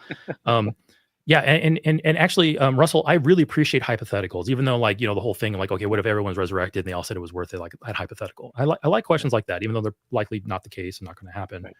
I do appreciate hypotheticals because I use lots of them in my discussions. So that I love that you brought that up. Jake brought up a really good point, though, from his point of view, and this is my point of view as well, that he does not consider this to be an impressive God. And going back to because we're talking about the problem of evil ultimately, or the problem of suffering. You have this tri-omni God and the world that we exist, and I see internal contradictions when those four attributes are all kind of combined in the same scenario. So not an impressive God. Let me ask you some more high-level questions. Sure. We're just going to be talking about like just plausibility, not even possibility or probability, just plausibility. What's more plausible, do you think? That there isn't actually a God who is using this system, as you described, to get what he wants? Is that plausible over just this is humans taking other human stories and trying to rationalize them into being true? Like, what's more plausible to you, that a God is actually using this type of system versus this is just humans interpreting human stories and trying to make things work in a world that is really dangerous and scary? That's a very good question. And I wish I had a real concise answer, and I won't go too long on it, but I would say what's more possible? I mean, I guess I would plausible, not possible. Yeah. I'm granting both are possible. What's more plausible? Maybe to help you think about that. And this is not something you have to answer now. This is obviously, like you mentioned earlier, you haven't really thought about these things before, and it's great that we're having a good conversation around it. And feel free to say, hey, I just want to take that away and think about it. We have your scenario, your Christian scenario, your Christian explanation versus humans just in interpreting human stories and coping with the world. take that same question and remove your Christian position and throw in the Islam position, throw in the Scientology position, throw in the Mormon position, and then ask yourself that same question. Because I got a feeling if we put in Islam in there, well, Islam's pretty closely related to Christianity. Let's go way left field. Paganism has multi-gods, multi-explanations for all this kind of stuff. What's more plausible? Paganism's actually true, or are these just humans interpreting human stories? Humans. I would agree, just humans. Yep. I have a feeling, yeah, same with me. I lean towards the humans thing as being more plausible in every case, including yours. I have a feeling, I don't want to put words in your mouth or tell you what you're thinking, but I have a feeling you're trying to make the Christian story more plausible in your brain when for all the other stories, you're likely immediately going to, as you just did, no, it's just humans inventing human stories or interpreting human stories. Ask yourself what makes your position special and different and whether you have justification for that or not. Because from my point of view, from Jake's point of view, I don't see justification for that because I see internal errors and problems in that story the same as I do in these other stories.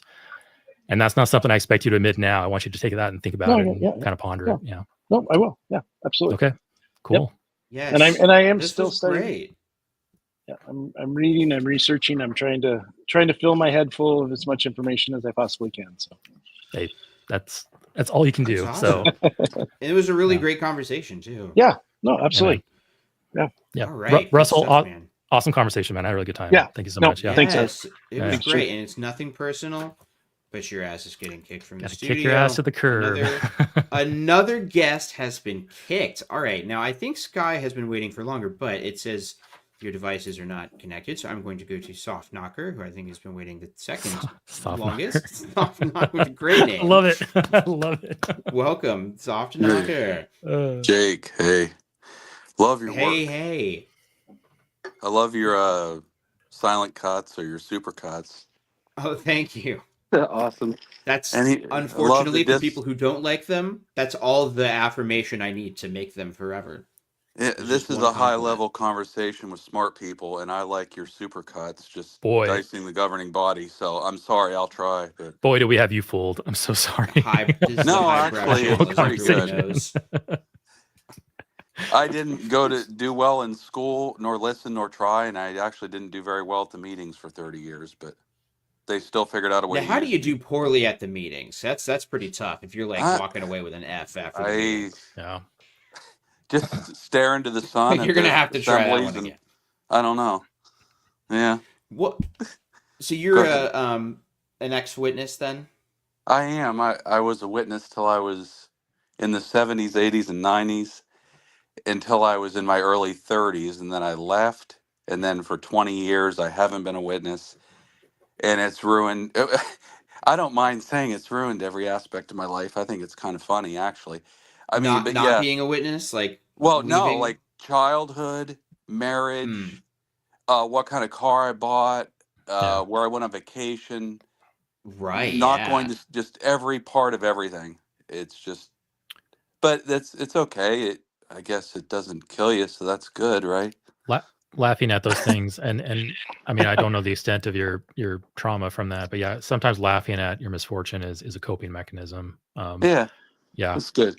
Yeah, exactly. That is like why I make those edits is to cope. Like that's why I do it, because I have to laugh at this stuff. Yes, it's awesome. But that's so you left in the 90s at some point?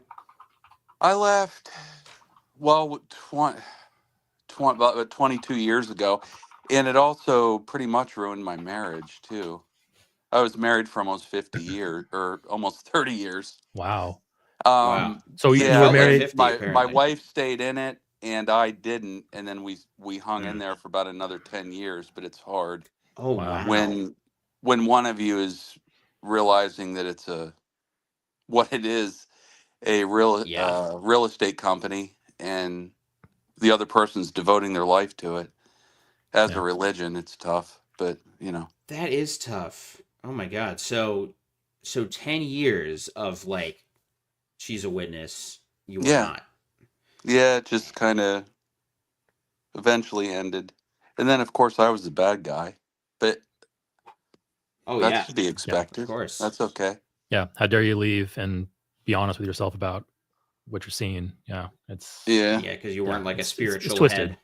Yeah. No, I really never took that. I was almost an elder, and that really scared me. That's kind of when I decided to step out, because I didn't think I had that in me, but wasn't much of a spiritual head ever. No. Do you mind if I ask? Because Yeah. You've been out for 22 years, you said. Something like that, yeah. What has been your, from the outside looking in, your overarching view of the changes that have happened in the group? Because it's almost like, for me, it's sort of like the frog boiling in water thing, which apparently isn't real, but whatever. Yeah, people get the idea. Yeah, whatever. We understand. Like, well, looking back, it's crazy how different it was from my childhood. But what's it been like? What's been your experience watching this? Yeah, it is totally different, and it's extreme, and it's pretty easy to sum up. It just went from something that was probably respectable, or you could at least look at it and think that it was respectable, to basically just televangelism and money grubbing and real estate grubbing and free labor, and you know, I just don't see anything there that would be worth putting your whole life into. But I didn't 20 some years ago, so now it's gotten so much worse. I don't know what's keeping people in it anymore. Even the people that are in it must see that it's a joke. It's like Jake said, kind of the boiling the frog thing. It's easy if you're spoon feeding the crazy to people. It's easier to keep them in. Yeah. Like, if you were to go back now, it's so wildly different. If I were to go back now, it's so wildly different. And I was sitting here thinking, like, you've been 22 years out. I'm like, man, that's a long time. But then I'm like, well, I'm 15 years out, which is like, I'm 75% of where you're at. And just the changes are shocking. Well, what's sickening about it is after 22 years, I'm still sitting here watching you guys, interested in it, still talking about it, still thinking about it. And I'm 22 years into it. And probably in a couple more years, I'll be dead. So it's a shame that you get involved in something when you're 3, and it affects your entire childhood, your whole young adulthood, your marriage, my kids that I had. Here I am, an old man, and still going, and I'm not affected by it so much anymore, but it's interesting to me. And I don't understand. I guess people just need to think that need to be led. And maybe that goes into the conversation you're talking about with atheism. People think they have to think there's a God out there. They have to think there is something. Otherwise, they're nothing, I guess. Yeah. I don't know. There's a lot of that. It's that, like I was, we were talking about Russell earlier. It's like the plausibility of, is this stuff actually true, or is this just humans trying to cope with the world that we live in? And a lot of religion, I think, just boils down to that. It's just attempts to explain things early on, like in religion's earliest days, far-flung ancestors, beyond human history that we have recorded, started off as coping mechanisms for the dangerous world we live in, reaching for explanations for weird things we see, like why does that volcano shoot fire every year or something like that. And then it slowly evolved into, kind of methods for controlling people, tools for social unity, which is beneficial from an evolutionary aspect. When we have, even if it's a false thing, it's better to have something unified around a false thing rather than a not unified at all. And now we have today where we have so many religions and it's just robbing people. Carl Sagan calls it dangerous evolutionary baggage, because we see the very real harm that it does. My childhood was robbed from me. Your childhood was robbed from you. Your marriage was taken from you. And now you look back, you said you're older now, advanced in years, and now you look back and you're like, wow, I've missed out on so much. And it is tragic. And it's there's not like words of comfort I can give you to make you feel better or anything like that. It's just kind of like, I'm sorry, it's kind of like just a fact of life that it just kind of hits you that way, kind of the same way as somebody has cancer that they have no control over or anything like that. If I can just add, I don't know, when you were saying, like, you're still kind of stuck on it, I just think that's so natural. Like, and I think, I don't know if it might be almost a weird cultural thing of ex-Jehovah's Witnesses, that we feel like it's cringe to continue to think about it. But like, I don't hear anybody ever saying that about like just ex-Catholic people who like watching atheist shows. Like they just grew up a Baptist and now they like watching people debunk Baptists or people like who are ex-Scientologists or an ex-Mormon. I feel like, but I hear it so much with Jehovah's Witnesses. It's like, well, of course, like to me, I'm like, of course, I'm just going to be interested in it because it defines so much of my life. And this, everybody processes differently, but I wouldn't beat yourself up over it unless you feel like it really negatively affects you. No, I'm proud of myself that I escaped a cult. I mean, a lot of people can't do it. Should be. And I actually don't have the personality to do such a thing. I'm more of a sheep, I think. But yeah, clearly not. I did do it. Apparently not. That's right. Apparently not. I must be a goat, which is good. But goats are cool. Yeah, they are. They can climb stuff, and they have really neat looking eyes. Eat virtually whatever you want. You're fine. Yeah, I can eat boots, whatever. Eat boots and tin cans, according to all the cartoons I've seen. Yeah. Do you have I'm going to steal one of Jay's questions from earlier. So I mean, obviously, you know, like you said, you advanced in years, lots of regrets. You can't go back and is redo 53 things. Advanced in years? Oh, I mean, no, you're fine. Oh, you made it sound like you're going to die tomorrow. No, yeah. Well, yeah, but you know. Okay, ain't so bad. Being a witness for 30 years ages you. Yeah. But, witness for 30 years ages you quite a bit. So I'm probably not really 53, but yeah. I don't want to pull a well, you think you got it bad. How about this guy? I'm not trying to do that here, but but like my dad deconverted. He's 83 now. He deconverted about 3-4 years ago. So he wasn't a witness his entire life. He was a believer his entire life, and he was a witness for 45 years and 40-ish years. I'm sorry. So like and let's put it this way, he and I have good conversations about it, but he went to work to like get something with the remaining time he has. He has a really awesome girlfriend who she comes over and hangs out, and she's awesome to hang out with. She's better I hope they than have a chaperone. Yeah, I'm always there watching them. No, like no holding hands. I saw that hand hold there. He better not. No, but like she's awesome. She's worldly in the good way. Like she's just super intelligent. She's educated. She's far. I mean, just in the 3 years I've known her, she's been a far better mother to me than my mother ever was. So it's like we've got some good things coming out of it. And early 50s. I'm 42, by the way, so I'm right behind you. You got time left, and I'm sure you're already using. I mean, I'm not telling you to live your life, but you have time and opportunities. Even if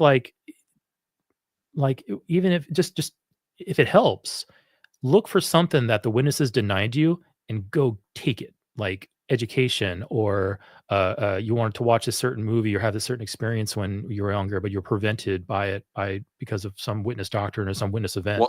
Watching the Harry Potter series. Yeah, go for it if you want to do that. Absolutely.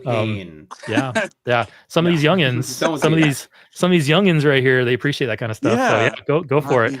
I'm a Star Wars, Star Trek, which I watched both those when I was a witness. But things that I gotten into afterwards, Warhammer, so cool.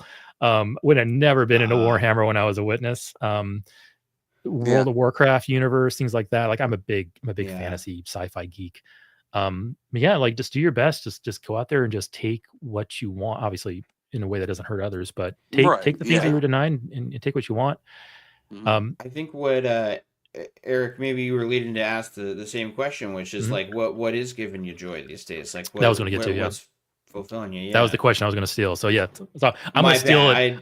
I'm stealing it right here, right now. I stole it back. You didn't. Well, the complicated game we're playing. Back and forth. Yeah. But soft knocker. What brings you joy in life? Like alt worldly's supercut videos. Brings me joy. You need more. You need more. I love it when you pan into the audience. And I love those horns you have. It's very smart. Very good. No, I think I'm doing that. I'm divorced. I have a pontoon boat. I go out there with my shirt off and just listen to 70s and 80s music and drink. Nice. I do that. And that's I miss the coolest Sunday thing meeting. I've ever heard. No Sunday meeting, no Saturday service. Yeah. And Jake, you didn't even see me with my shirt off. You have no idea. I'm Not really yet. a hero. Not Right. yet, but I'm good. Yeah, I won't. No, that's you're like good. that is living the high life kind of stuff right there. Like I am on a boat, drinking with my shirt off, listening to rock and roll. Yeah, That's and I'm sweet. trying to accumulate friends. But, you know, when you have, let's face it, when you're not around people for 30 years of your life and then you go try to make friends and you're 53 years old on a boat with Yeah. your shirt off, it's not easy.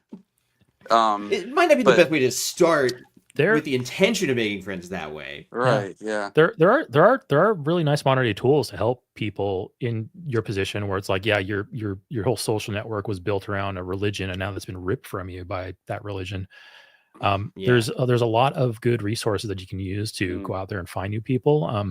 One is the Freedom from Religion Foundation. They have a really good line that you can. It's Freedom from Religion Foundation. I'll get the other one too.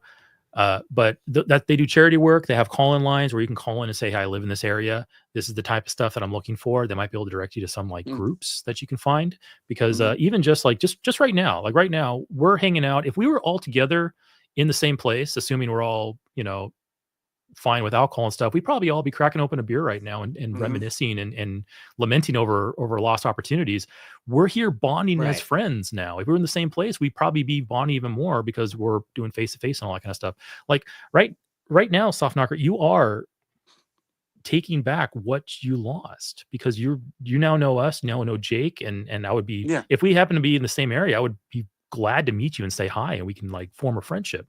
There's lots of other people out there that are in the same boat that want to do that kind of stuff. So you can find ExJW groups, you can talk to the Freedom from Religious Foundation, and they can hook you up with certain resources. There's community groups. There's like even things like meetup.com, Craigslist, careful Craigslist, but it works. Yeah.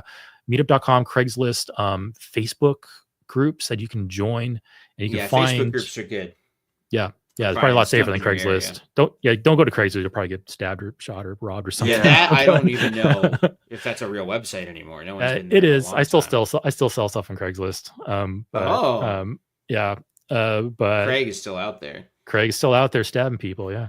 Well, but he's making the list every week. There's lots of resources, and yeah, putting in a little bit of effort might, in the long run, do you some good. Well, I because appreciate that. That's nice of you to say that. Because you're right. There's things you can do. 52 is young. Like 52 is young. Imagine, put in perspective. Imagine you were 62 saying that. Saying, "Wow, man, I wish I was 52 again." 10 years. Yeah, is all I would need. I literally do the same thing. Like I had someone recently email me and they're like, "I'm 22. I feel like I've wasted so much of my life." I'm like, "God damn it! I'm 32. Maybe I actually might be older, but I don't count my birthdays right." I grappled the same. I grappled the same exact thing when I deconverted when I was 26. I was 27. I was like, man, I lost my youth. I knew nothing about dating or love life or anything like that. Oh yeah, was uneducated, and I said I got to just bite the bullet. And at 28, I reapplied to university. At 31, I graduated, and now I'm 42, and my career is in full swing. I am self-sufficient. I am debt-free. I have a beautiful wife and I have a nice property with dogs and I take care of my dad. Like 10 years gave me a lot. And had I sat around and said, "Hey, you know what?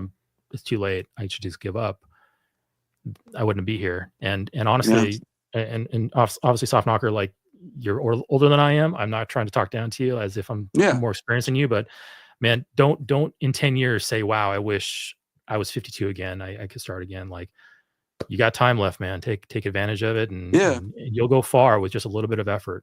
Like, the way I look at it is so much of my my earlier life's been affected by it. I don't really want to let the rest of my life be affected by it. So that's the way I look at it. Exactly. Yeah. But you just try to be normal. Yeah. Think of it this way. Think of it this way. Instead of you were in a cult that took a lot of stuff from you, imagine you just woke up from a coma. You've been in a coma for 40 years and you don't really have much to look back on and be angry other than, hey, I lost a lot of time due to being asleep. But imagine instead of a religion, imagine it was a coma that took that time from you. What would be your mindset now? would you just sit there and say, well, I give up, I'm 52? Or would you say, I got to use the time I got left and go do something? And if it was me, I'd be the latter. I'd be like, I'm going to go, obviously you're doing stuff. You have a pontoon boat, which is more than I got. And, you're enjoying things like that. So, yeah, maybe ask yourself if the cause was something else. Yeah. What would be your mindset about it? I have a lot of good stories. I mean, I have pioneer stories and stuff. Oh, so, yeah. Back in the 80s, it was good. Yeah. That's, I mean, there's funny things about it. And I was born in 81. And some of the stories, like, even though I don't believe the religion anymore, some of the stories are great. Like, oh my God, remember when so-and-so did this and this happened? Or remember that one time we knocked on the door and that guy opened the door naked? Remember that guy? It's like, I had one of those. Yeah. Oh yeah, absolutely. So you got some, all right. Okay. Some good stuff out of it. Soft knocker. Hey, thank you. Before I softly knock you with a kick out of the studio, right? Because you probably didn't have intimate knowledge of the governing body, when you were in, because it wasn't that time period where they're it wasn't. No, they weren't. Who's your least favorite / most favorite to watch? Creepy edits. Wow. I don't like any of them. Who's my least favorite? Who creeps you out the most, or upsets you the most? Like, oh God, this fucking guy. That's a hard one. Probably David Splain, I guess. That was the right answer. Yeah, I mean, he's. They're all equally as horrible, but he's probably the. Why, are you going to do some special supercuts on him? That'd be nice. No, actually, probably I will, but I was mostly. You know what? Just to say goodbye, let's say hello to David Splain real quick. Why is it necessary to be so picky, to be so fussy? Oh wow, and that one didn't even have the music with it. What the fuck? All right. Well, Soft Knocker, this was great. You guys keep it up. Jake, you're awesome. Keep it up, man. Thank you. I appreciate it. You're awesome too. I genuinely was very inspired by this call. I used to watch Seinfeld on Thursday nights. Now I watch you. So thank you. Just as good, and I think it's going to hold up for as long. Man, you replaced Seinfeld. That's high praise. That's, you know what? I'll take it. And no, it's not the first time someone's made that comparison. At the risk of sounding even more preachy than I probably already sound tonight, I put a link in the chat. You make sure that link's going. Okay, yeah, it's just linked to an image. Can you show that link or bring that link up and show it? I love this diagram. Oh, it said image not found. Oh no, you have to copy it. Some of the link didn't linkify. Yeah, just copy the whole string and put it up there. I see. And this applies to everyone who has left the witnesses. It's a great illustration of what just a little bit of effort every day can get you. A little extra creates 37 times stronger results. A little less creates 15. Can you put it up so people can see it? Is it not showing? Oh, shit. I think so. I don't see it. Man, my bad. There it is. There we go. And then hold down Control and scroll up to zoom in. Make it big in it. It's not working. Not doing it for me. Okay, well, everyone just get real close. There are 3 equations here. Okay, so this is very, very simple math. I think hopefully we all remember what exponents are. So the top one is 1 to the 365. So 1 to 365. There's 365 days in a year. 1 to the 365 equals 1. That's no growth, no decline, 365 days. You have nothing really going on. But if you change that number from 1 to 1.01 and then put it on that exponent of 365, the number you get is 37.8. You turn that 1.01 to 37.8. And then conversely, if you do 0.99 to that same number, you go down to 0.03. So the whole idea of this is that it doesn't take huge efforts in your day-to-day to enjoy great results over time. Sometimes all it takes is just a little bit of effort every day, just that 0.01 effort every day for a year, for 10 years. And that number gets huge. The amount of growth you experience, the amount of prosperity you experience is huge. So don't be stagnant. Definitely don't decline in your growth. Just grow just a little bit every day, and over time, it adds up to great numbers.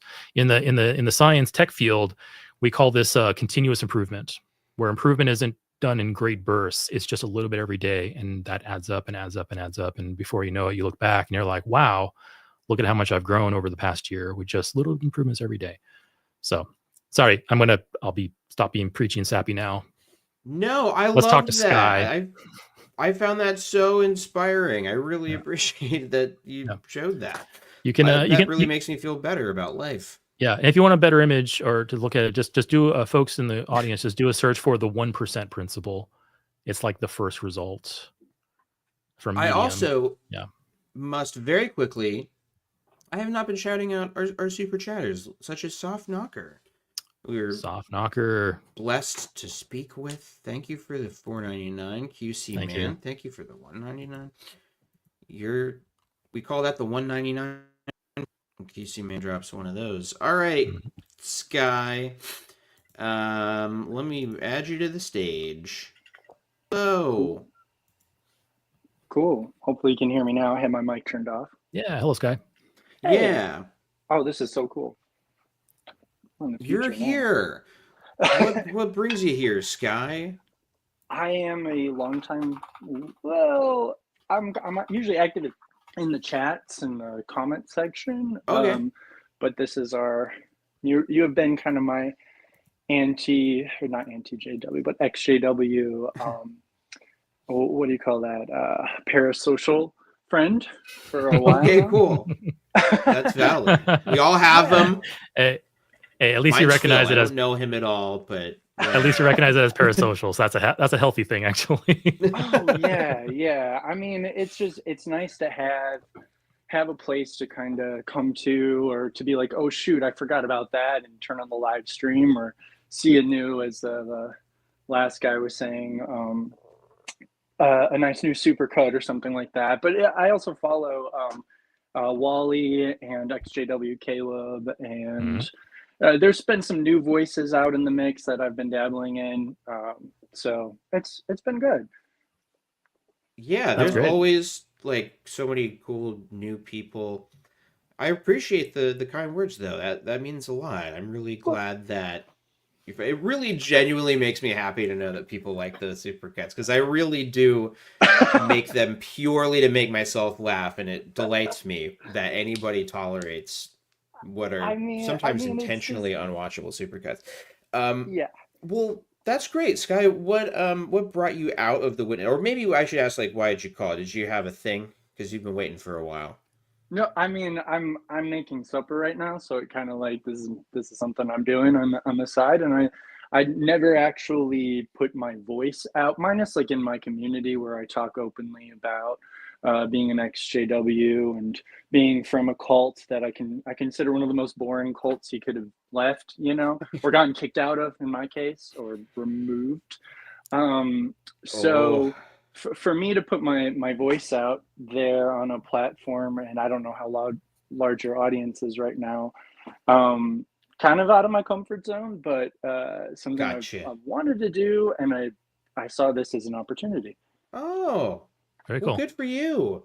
So you're saying, like, you haven't really talked about this out loud, maybe, like on the internet in some way? Yeah. I mean, you always have that wall that the internet provides between myself and just like the general, like I created accounts to see about making my own videos and commentaries, because during my deconstruction I was reading a lot of books about not just cults but like politics and the things that are kind of like off limits when you're a Jehovah's Witness. And I was really fortunate to have a really good friend.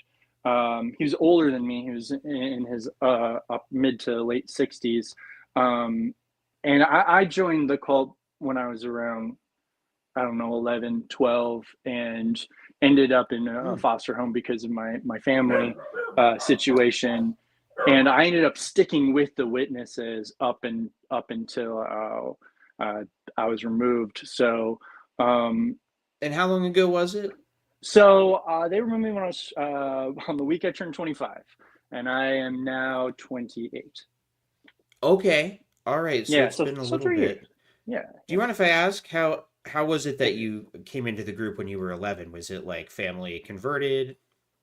Sure. So yes, my stepmother, my evil stepmother. It's a cliche, but unfortunately, with the if the glass slipper fits, wrong person in that analogy. But I love so it. she, so the evil stepmother, she converted, and then it is a long, complicated story.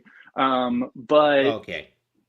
my parents were separated early, blah blah blah, and she converted and then started preaching to me after my brothers and I got home. I got 2 older brothers, got home from a Bible camp that was like related to the Westboro Baptists, and Oh wow. and so yeah, and so when we got home from this Bible camp after a week of indoctrination there, she sat down with my brothers and I without my biological parents' permission and preached to us. I was the only one who took it because I liked the idea of using the name Jehovah as power over the demons.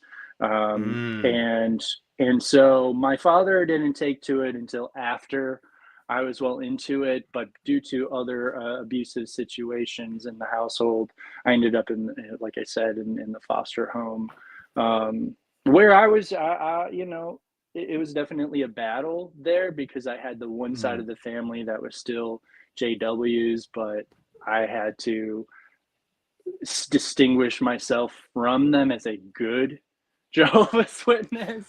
That's a very interesting dynamic. Yeah, that's tough. And so I Did found you feel like there was a bad association aura around your family?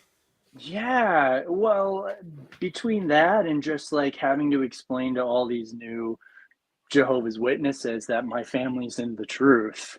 But there was always that asterisk that I had to evade because, this religion is supposed to, take that all away. And so that was this cognitive dissonance that I had. And I still had contact with my father because he eventually got baptized. I was 17 and a half when they finally, because as a foster kid, they did hold that over my head for a while just because because I wasn't living with my family.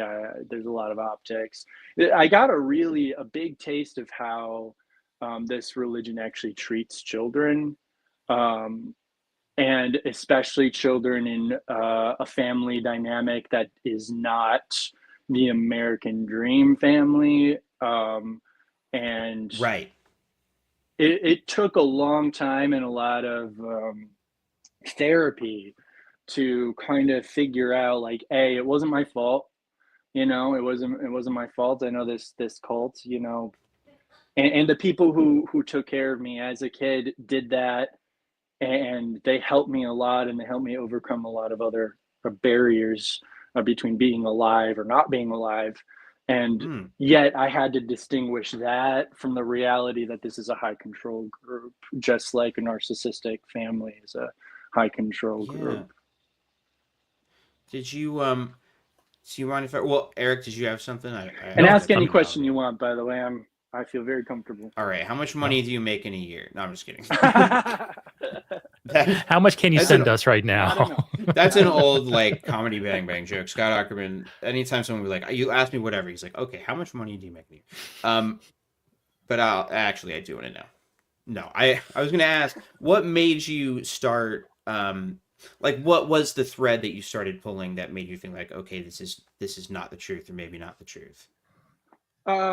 It started early, just because of the situation with my family. I had to deal with that. I remember going, because I was one of my safe havens, and I would like to say unfortunately, but it was fortunate because I think anybody who needs help should go get help. But dealing with I don't know if this is going to be a problem to say, but with suicidal ideation and having actual actions toward that, attempts, I should say. Yeah. And having to try to reconcile, like trying to figure out why, when I know this happy God, am I so freaking miserable? You know, and so I went into hospitals a couple times, which I think if you're struggling with suicidal thoughts or acts or things like that, you should definitely go get help. I know that in this country of the United States, there are a little too many CEOs still, and so it is going to be an uphill battle, but it is worth it in the end, because your life is worth it. And that's something I had to figure out for myself. But the thing about being also a queer person, which is something I had to, that's the caveat in all this, of being a queer person in this high control group who wants to take you and crush you and put you into this tiny little, plain Jane box. You have to come to terms with yourself first. Absolutely. There is no reconciling this religion with yourself, because you don't exist in that model. You cannot exist in that model. So to find myself meant I had to lose this high control. Yeah. That's a tough thing to do too. It's like when you're in a position of like, well, I no longer see a compatibility between this religion and what I need to live and survive and be, self-fulfilled and healthy and everything like that. Yeah. And then you're like, okay, well, I need to remove it. But unfortunately, like we've talked with others tonight, and I'm sure you've experienced this too, where the removal of that automatically causes you to lose other things you really deeply care about, like, family and friends and that type of stability. And because we're humans, we're social creatures. We require that type of stuff to survive. And in order to survive better, you have to remove something that you need to survive. So it puts you in this, this pickle. And that's why some people decide to stay in and just fake it, because they don't want to get rid of that. They don't want to lose that, but then they have to pay the consequences of not living a genuine life. Yeah. Other people, and it's difficult, and there's no real, and it's not fair. They're losing something by staying. Yeah. And that was exactly it towards the end, because I ended up removed. I was trying to figure out in quotes my I love those dogs, my sexuality, and you can't like reconcile it if you don't actually pursue sexual acts. It's true. That isn't on a computer screen. It's like reading a book about driving a car, right? Or Forza. Like it doesn't. I remember I had a friend of mine, a JW friend, who said he was certain he was going to be good at driving a car because he played Forza.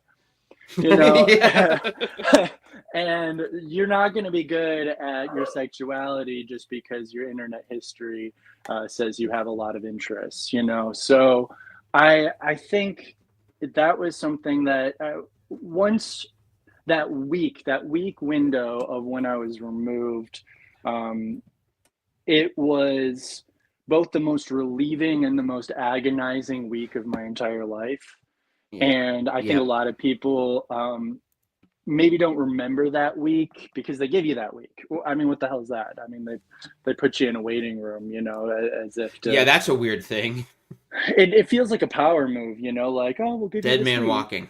Yeah, just kill me. Just do it already, So during that week, I for my birthday, I went on a date and went all the way, and it was awful. It was horrible. I hated every moment of it. But that was in the moment. It was so freeing and fulfilling, and I was like, okay, I think I'm just going to keep going with this. And I remember talking to one of my therapists about sexuality and being like, how come I couldn't just reconcile the two? I can't figure that out. I'm out now. I can't figure it out. And she told me that her husband is an engineer and makes bridges. And he says that no matter where they put the bridge or why they put it there or who's paying for it, in the design and completion of the building process, he tells every single person, water always wins. You cannot try to dam it and make it do what you want, because it'll always get where it wants to go. The question is, are you going to let it be destructive, or are you going to work with it? And she's like, and that's why you couldn't reconcile your sexuality, because what that high control group, that cult, was doing was trying to stop up this natural, innate thing, as natural as water. They're trying to stop it. And so it poured out of you in ways that were destructive, ultimately to myself and the community that I ended up, ultimately losing. And that's the tragic part of it. But the finding of the self in new, decent communities has been the good part about it. Yeah. I really appreciated that story, because I love that. Looking back, you've obviously put in the effort and the time and the thought into getting to where you are now, where you can like self-reflect and look back and go, yeah, I did this and I wish I hadn't, or I experienced this and now I understand why.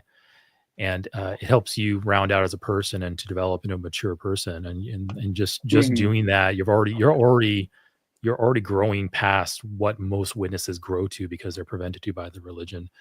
And looking back at that and understanding that, even the mistakes we made, like, you said you were moved at 25. So I imagine there's probably some things you might've did or said that you may look back and go, maybe I shouldn't have done it quite that way. The idea was good. My feelings were valid, but I could have handled that better. And the fact that you're able to now look back and go, I wish I had done that better, that shows how much you've grown as a person. You're self-reflecting, you are self-aware, and that's all great, because so many people, even witnesses, even non-witnesses, they don't hit that. They are incapable of looking back and thinking those things. So like, the silver lines in those clouds. Yeah, sure, you had a rough time as a witness. Your exit was probably rough, but now you're taking that and using it, turn it into something positive. It's great. And I think for any queer person who is, listening, or who is currently deconstructing, I mean, it is worth it.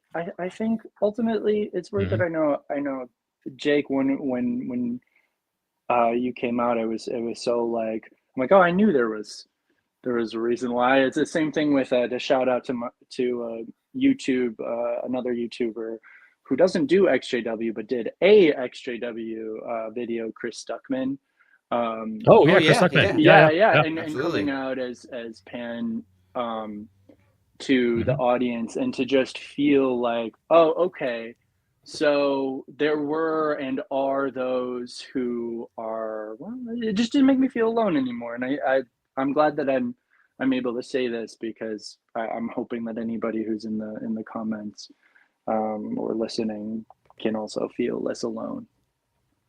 Yeah, thank you so much for calling in. This was so great. And that water metaphor, like, I'm gonna legitimately carry that with me. That's really good. And yeah, Sky, thank you so much, man. That was great. And thank you guys for thank you so much. All right, Sky, thank you so much. This was great. Please stay in touch. Will do. All that being said, you're kicked out of the studio. Okay, I want to get to our last person who's been waiting for such a long time, and then we'll shut it down. Random thought, not so random. Sky brought it up, but wouldn't it be awesome to like talk to Chris Stuckman for like an hour or something like that one of these nights? Wouldn't it be? Oh, I've asked. But it's been a while. I need to follow up. Maybe I reached out probably a year ago, but like, he's been doing this like movie, I think. Like, did he respond or? Yeah, I think he said that he was, but yeah, he did respond actually. So I should follow up. Yeah, maybe it just wasn't good timing. Now that I've pretty sure I have about 2,500 more subscribers than last time we talked. So I got some. Yeah, moving up in the world. That's money in the bank. Hell yeah. Now let's welcome. Is it Jouji? Jouji. Hey, it's Jouji. Jouji. I don't know why I decided to make it so complicated, Jouji. No, you're good. You're good. Thanks for patiently waiting. What's on your mind? I'm currently a PIMO, and Okay. I've been a fan of your channel since you've made it, pretty much. Oh, thank you. You started That's it a long up time to be when, PIMO. yeah, I've been PIMO since 2021, since around October of 2021. And Oh my goodness. Did random, I mean, just kind of just that particular like time in history, did COVID like have anything to do with that, like getting you out of meetings and kind of getting you away from that social reinforcement, that kind of like helping your I awakening? guess Or I'm sorry, it's because I'm at work. oh, okay. No, I guess I'll give you a bit of an origin story in a way, but Sure. so you guys were talking about Chris Stuckman earlier. He was a very big part of my awakening. Oh, really? Because when he released that video, I had been subscribed to his channel since like 2016, for a long time, since I was a kid. Yeah. And so when he initially released that video, it kind of freaked me out because I was still believing. And I was like, oh my God, this is Satan trying to tempt me or whatever, you know? Yeah. Oh my God, the apostate has found me. Yeah. Yeah. So I unsubscribed and everything, you know, and so a couple months later, there was this issue in the congregation. This daughter, his elder's daughter, she had gotten back with her ex-husband, but he was disfellowshipped. I didn't know why he was disfellowshipped, but they didn't, I don't know. What affected me about that situation is that all that she got, she basically just got like a what's the word? Like a light slap. Yeah, there you go. A light slap on the wrist.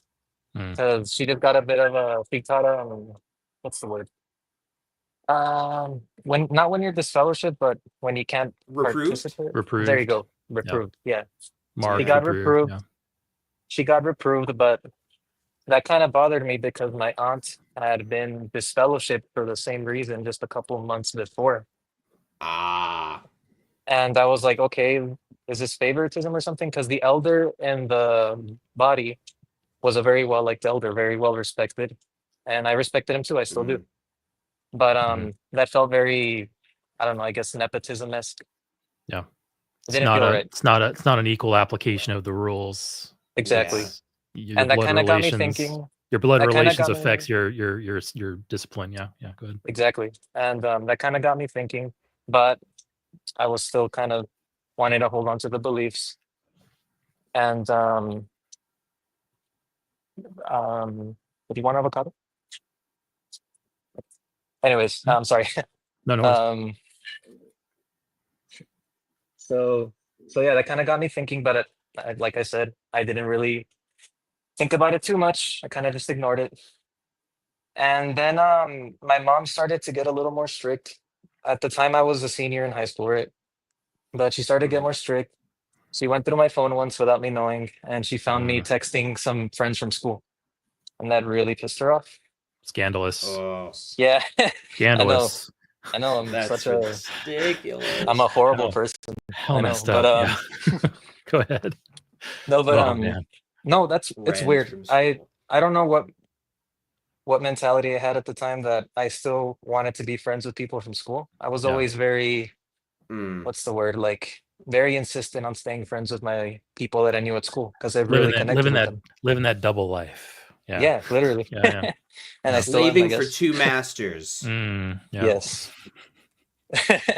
but yeah, and that kind of bothered me, and some other things happened related to that, I guess, and it kind of just got me thinking, okay, why am I feeling bad for doing normal kid stuff, you know?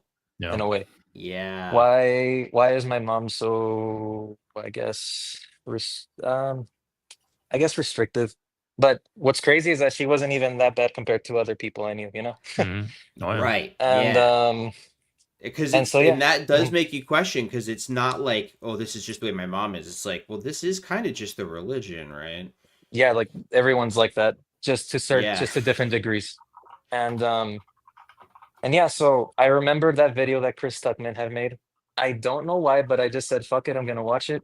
It was Sunday after the meeting, Oh, ironically. And I love that. Love that for and I you. watched it. Dude, when I tell you I was shaking watching that video, I was shaking. I was Yes. terrified. But I watched it.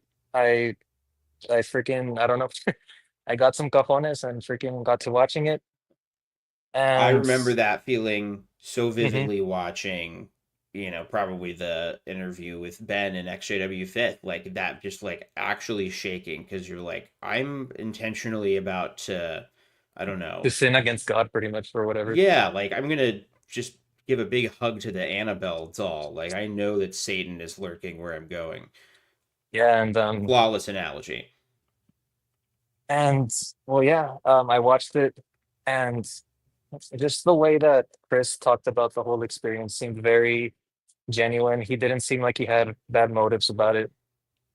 It all just seemed very genuine, and he didn't come off as the way Watchtower describes apostates, you know? No, that's And perfect because he is so low key. Like, yeah, yeah, and he's non-confrontational constantly sounding. saying he's constantly saying, I'm not trying to convince you to leave it. I'm just telling my story. Yeah.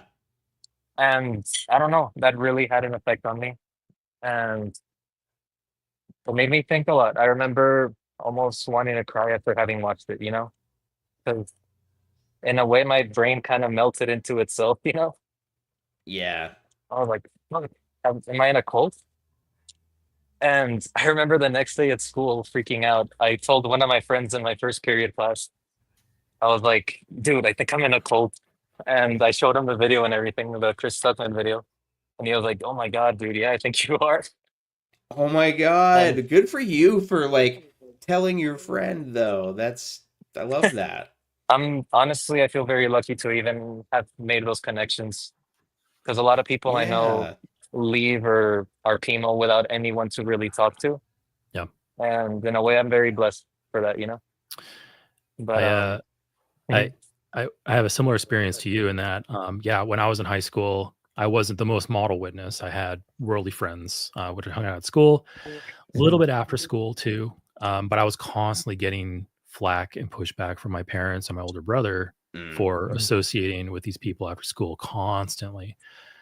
And after high school and I graduated and I became a super uber witness and I dropped all those friends and I basically I remember telling one of them that I couldn't talk to him anymore because I was taking my religion seriously. Like really That's terrible shit when I left. But once I deconverted, and I realized I wasn't a believer anymore, I went back to those same friends and I said, "Hey, I'm sorry. This is where I was at. Do you want to reconnect?" And in your words, I feel like I was blessed because my friends said yes. Mhm. And now we're like we're so close now. We Yeah. all live in the same city and they were in my wedding party. My one friend Alex was my best man. So blessed in that I bent the rules back then, and man, it really helped me out after I left because I had something to fall back on, something I could Exactly. cling Yeah. to that filled that social need, Mhm. and that's great. And that's why I tell people like when for instance earlier a soft knocker. That's why I don't it's hard for me to relate to not having anything because I was lucky that I had something. I'm super duper Mm. fortunate and lucky in that respect. I know most people don't Mhm. experience that. They don't have that. I'm just So yeah.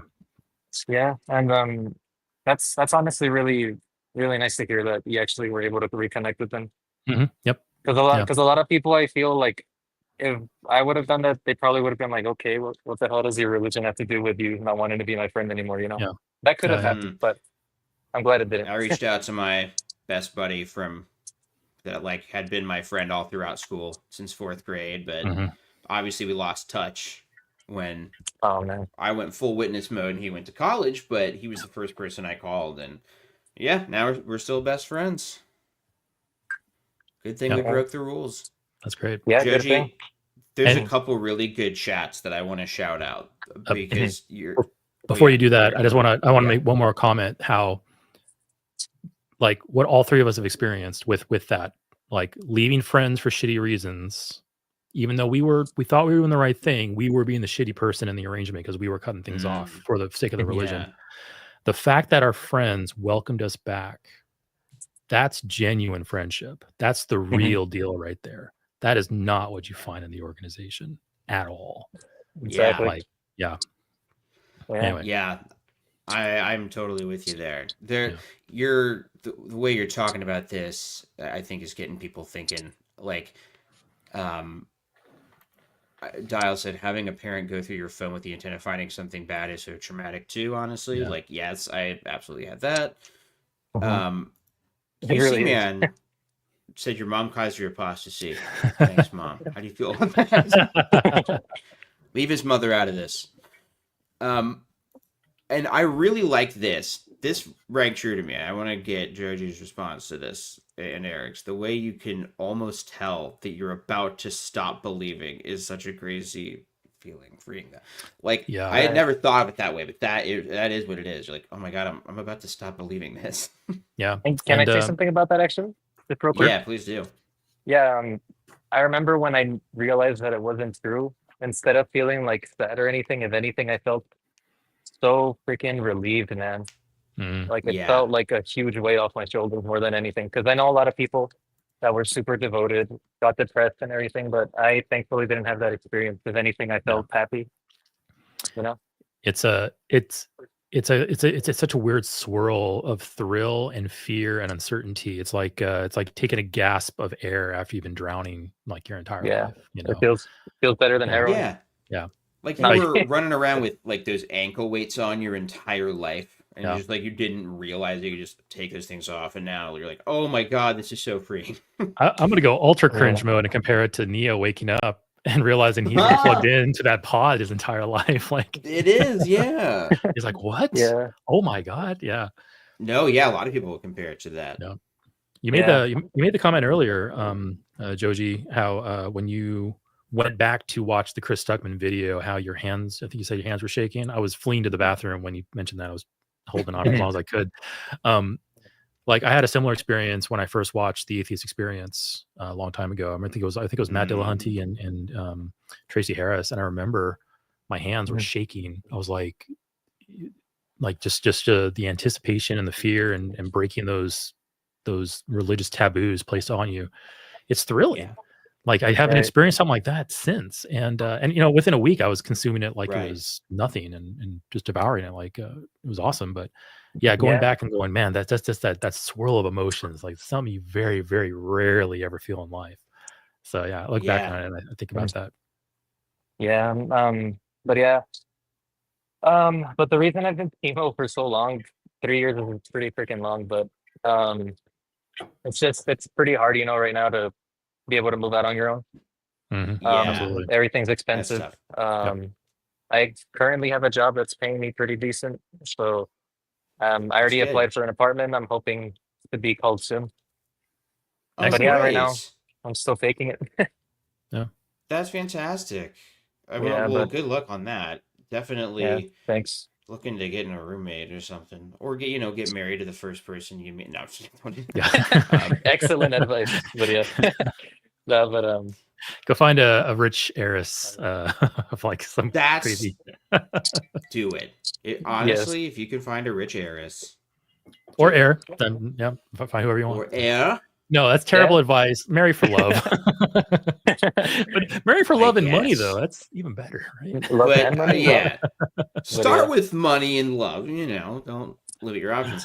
No, I'm broke AF too. My sympathies there. That's tough to have to be stuck at home. But I feel like most of the people who email me are in that situation where they are stuck living with their parents, and that's they're stuck in that way, fully awake. And there's so not a good answer other than it would be, we probably do need to form some kind of group that can try and help out resources for that. Or I mean, I know like the Liberati, I think, exists in part because of things like that. And there are charities like that, but I think that's such a thing that needs to exist.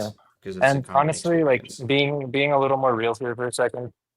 Another thing that like keeps me stuck, I guess, it's just like the amount of guilt I know I don't believe it, but I still feel very guilty letting down my entire family, you know? Yeah. Oh yeah. Well, And that's if anything, that's like totally natural. that's the bigger thing keeping me in, if anything. But yeah, that's yeah. that's rough to deal with, because like at the most technical level, yeah, had you just towed the line and stayed in line, none of this would have happened. But ultimately, it's on them. It's their system that caused that to happen, because their system demands you not be genuine to yourself, not be honest with yourself, to lie to yourself, or else these bad consequences happen. So it's their system they put in place, and you had the misfortune of, you know, basically being born into it, or converting to it at a young age. Yeah. So Born into it. Born into it. Yeah, that's rough. It's very difficult. Those feelings get better though, because I still deal with guilt a lot too. Guilt at things I said to people at the door. You know, back when I was a self-righteous witness, and you know, as opposed to being a self-righteous atheist now. But I said terrible things to people at the door out of what I thought was kindness, but really it was just a shitty thing to do. Like, you telling a guy to his face that, yeah, your homosexuality is a sin. Let me show you about Sodom and Gomorrah. You know, like at the time, generally trying to help him, but I look back now and I go, man, was I an asshole for doing that? Comments at the meetings, things like that, and like I said, it's looking back and feeling that and understanding it. It's good, because it helps you grow and it helps you self-reflect and be self-aware. So embrace it for what it is and use it in your growth. And that's probably the best thing you do is make something good out of it. And realistically, you know, like, even if your parents weren't Jehovah's Witnesses, it still wouldn't be fair for them to like expect you to live your entire life based on what they want you to do. Like, that's not a fair expectation for anybody to have for another person, and you can't control how they react. Like, you do know, and so you know that like the guilt, like, it is misplaced, because it is just instilled there because of the leadership. Like, they wouldn't follow the disfellowshipping or removing arrangement or whatever, and then the other somebody context had implanted that idea in their head, which the organization did. But you don't know what could happen next. You know, it could be the start of them. Like, it will be a shock to their system, and it will make them think about, you know, like, just worst case scenario, if they were to like find out and be like, we're going to shun you, which you don't know. Maybe they just won't do it, but you kind of need to know for yourself whether that'll happen. And like, it will become real for them in a way that for most witnesses, it's just a hypothetical, and it doesn't become real until you actually have to shun somebody that you really care about. Yeah, that's true. Probably everybody should experience it, because it's really shitty. Yeah. But well, for whatever it's worth, I still managed to sneak out and hang out with my friends. I even managed to make a bit of a band. And yeah, I've written I guess music and art are the thing that I'm using to cope right now. I've written 2 albums. Sweet. And yeah, one of them's called Faithful and Discreet. Nice. And, I'm looking that up right now. That's sweet. No, I haven't released it, but I'm just working on it. Okay. Oh, okay. Yeah. All right. Yeah, not yet. Well, if you ever are feeling adventurous or what, you should release your music. That's awesome. Yeah. Yeah, no. Yeah. I'm going to go ahead and just completely overstep my bounds and just tell Jake what he's going to do with his channel. If you release that album, Jake, you should play it or play parts of it. Absolutely. Yeah. And hell yeah, dude. And I'll be really mean to it and critique it the way I critique JW broadcasting videos. No, I'm kidding. Yeah, I mean, no, dude. Make I mean, sound all effects. criticisms are welcome. But that's awesome. No, only compliments. You're channeling what you got into positive things. I think artistic expression is definitely a good one. So yeah, like, you're making the best. You're making the best out of a crappy hand you were dealt. Yeah. All right, but I'm gonna kick you so we can wrap things up. But this one more thing, Jake. One more thing. All right. Yes. You should read Berserk. I should read Berserk. Yes. I would love to hear your thoughts on that story. It's a manga. But It was a manga. I know it's Okay. unrelated, but I would love to hear your thoughts on it. It's a really cool manga. Go ahead. Sure. Yeah. Manga, anime. yeah. It's about a guy who has to kill 1,000 people to get a soul back or something. I can't remember. Is it? Oh, okay. Something like that. But yeah, it's best to go that into it. Sounds blind. awesome, honestly. Yeah. But yeah. All right. But anyways, thank I need a you. new Thank you show. for having me, Chick. Appreciate it. Absolutely. Nothing personal. Yep. But your See you, ass is Jouji. kicked. Okay. Eric, this was great. This was awesome. Would you Yeah. agree? Absolutely. This was so nice. Absolutely. Clap, clap, clap, clap, clap, clap, clap. Yeah. Everyone in the audience now, clap. And Okay, now clap stop. for yourselves at home. And if you're driving, hands off the wheel, let Jesus take it, and just clap. No, you down can the just highway. Just one hand clap. Just one hand, Yeah, or just one hand hit clap. your leg like Oh. Stephen Lett. Do what my dad did. My dad would like tap the dashboard with his fingers because he's like me. He's like freakishly long limbs, so he like tapped the dashboard with his fingers. Yeah. So. Oh my God, that my grandfather would do that. That's so funny. Yeah. Oh my God, well this was great. And This was excellent. I had such a fun time. I'm like, okay, well, I definitely want to stream again next Thursday, and it will.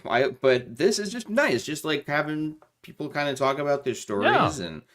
Here's what I'm kind of working through. Here's what's making me happy. Like, that's great. And there's a couple people who said they wanted to call in. So fuck it.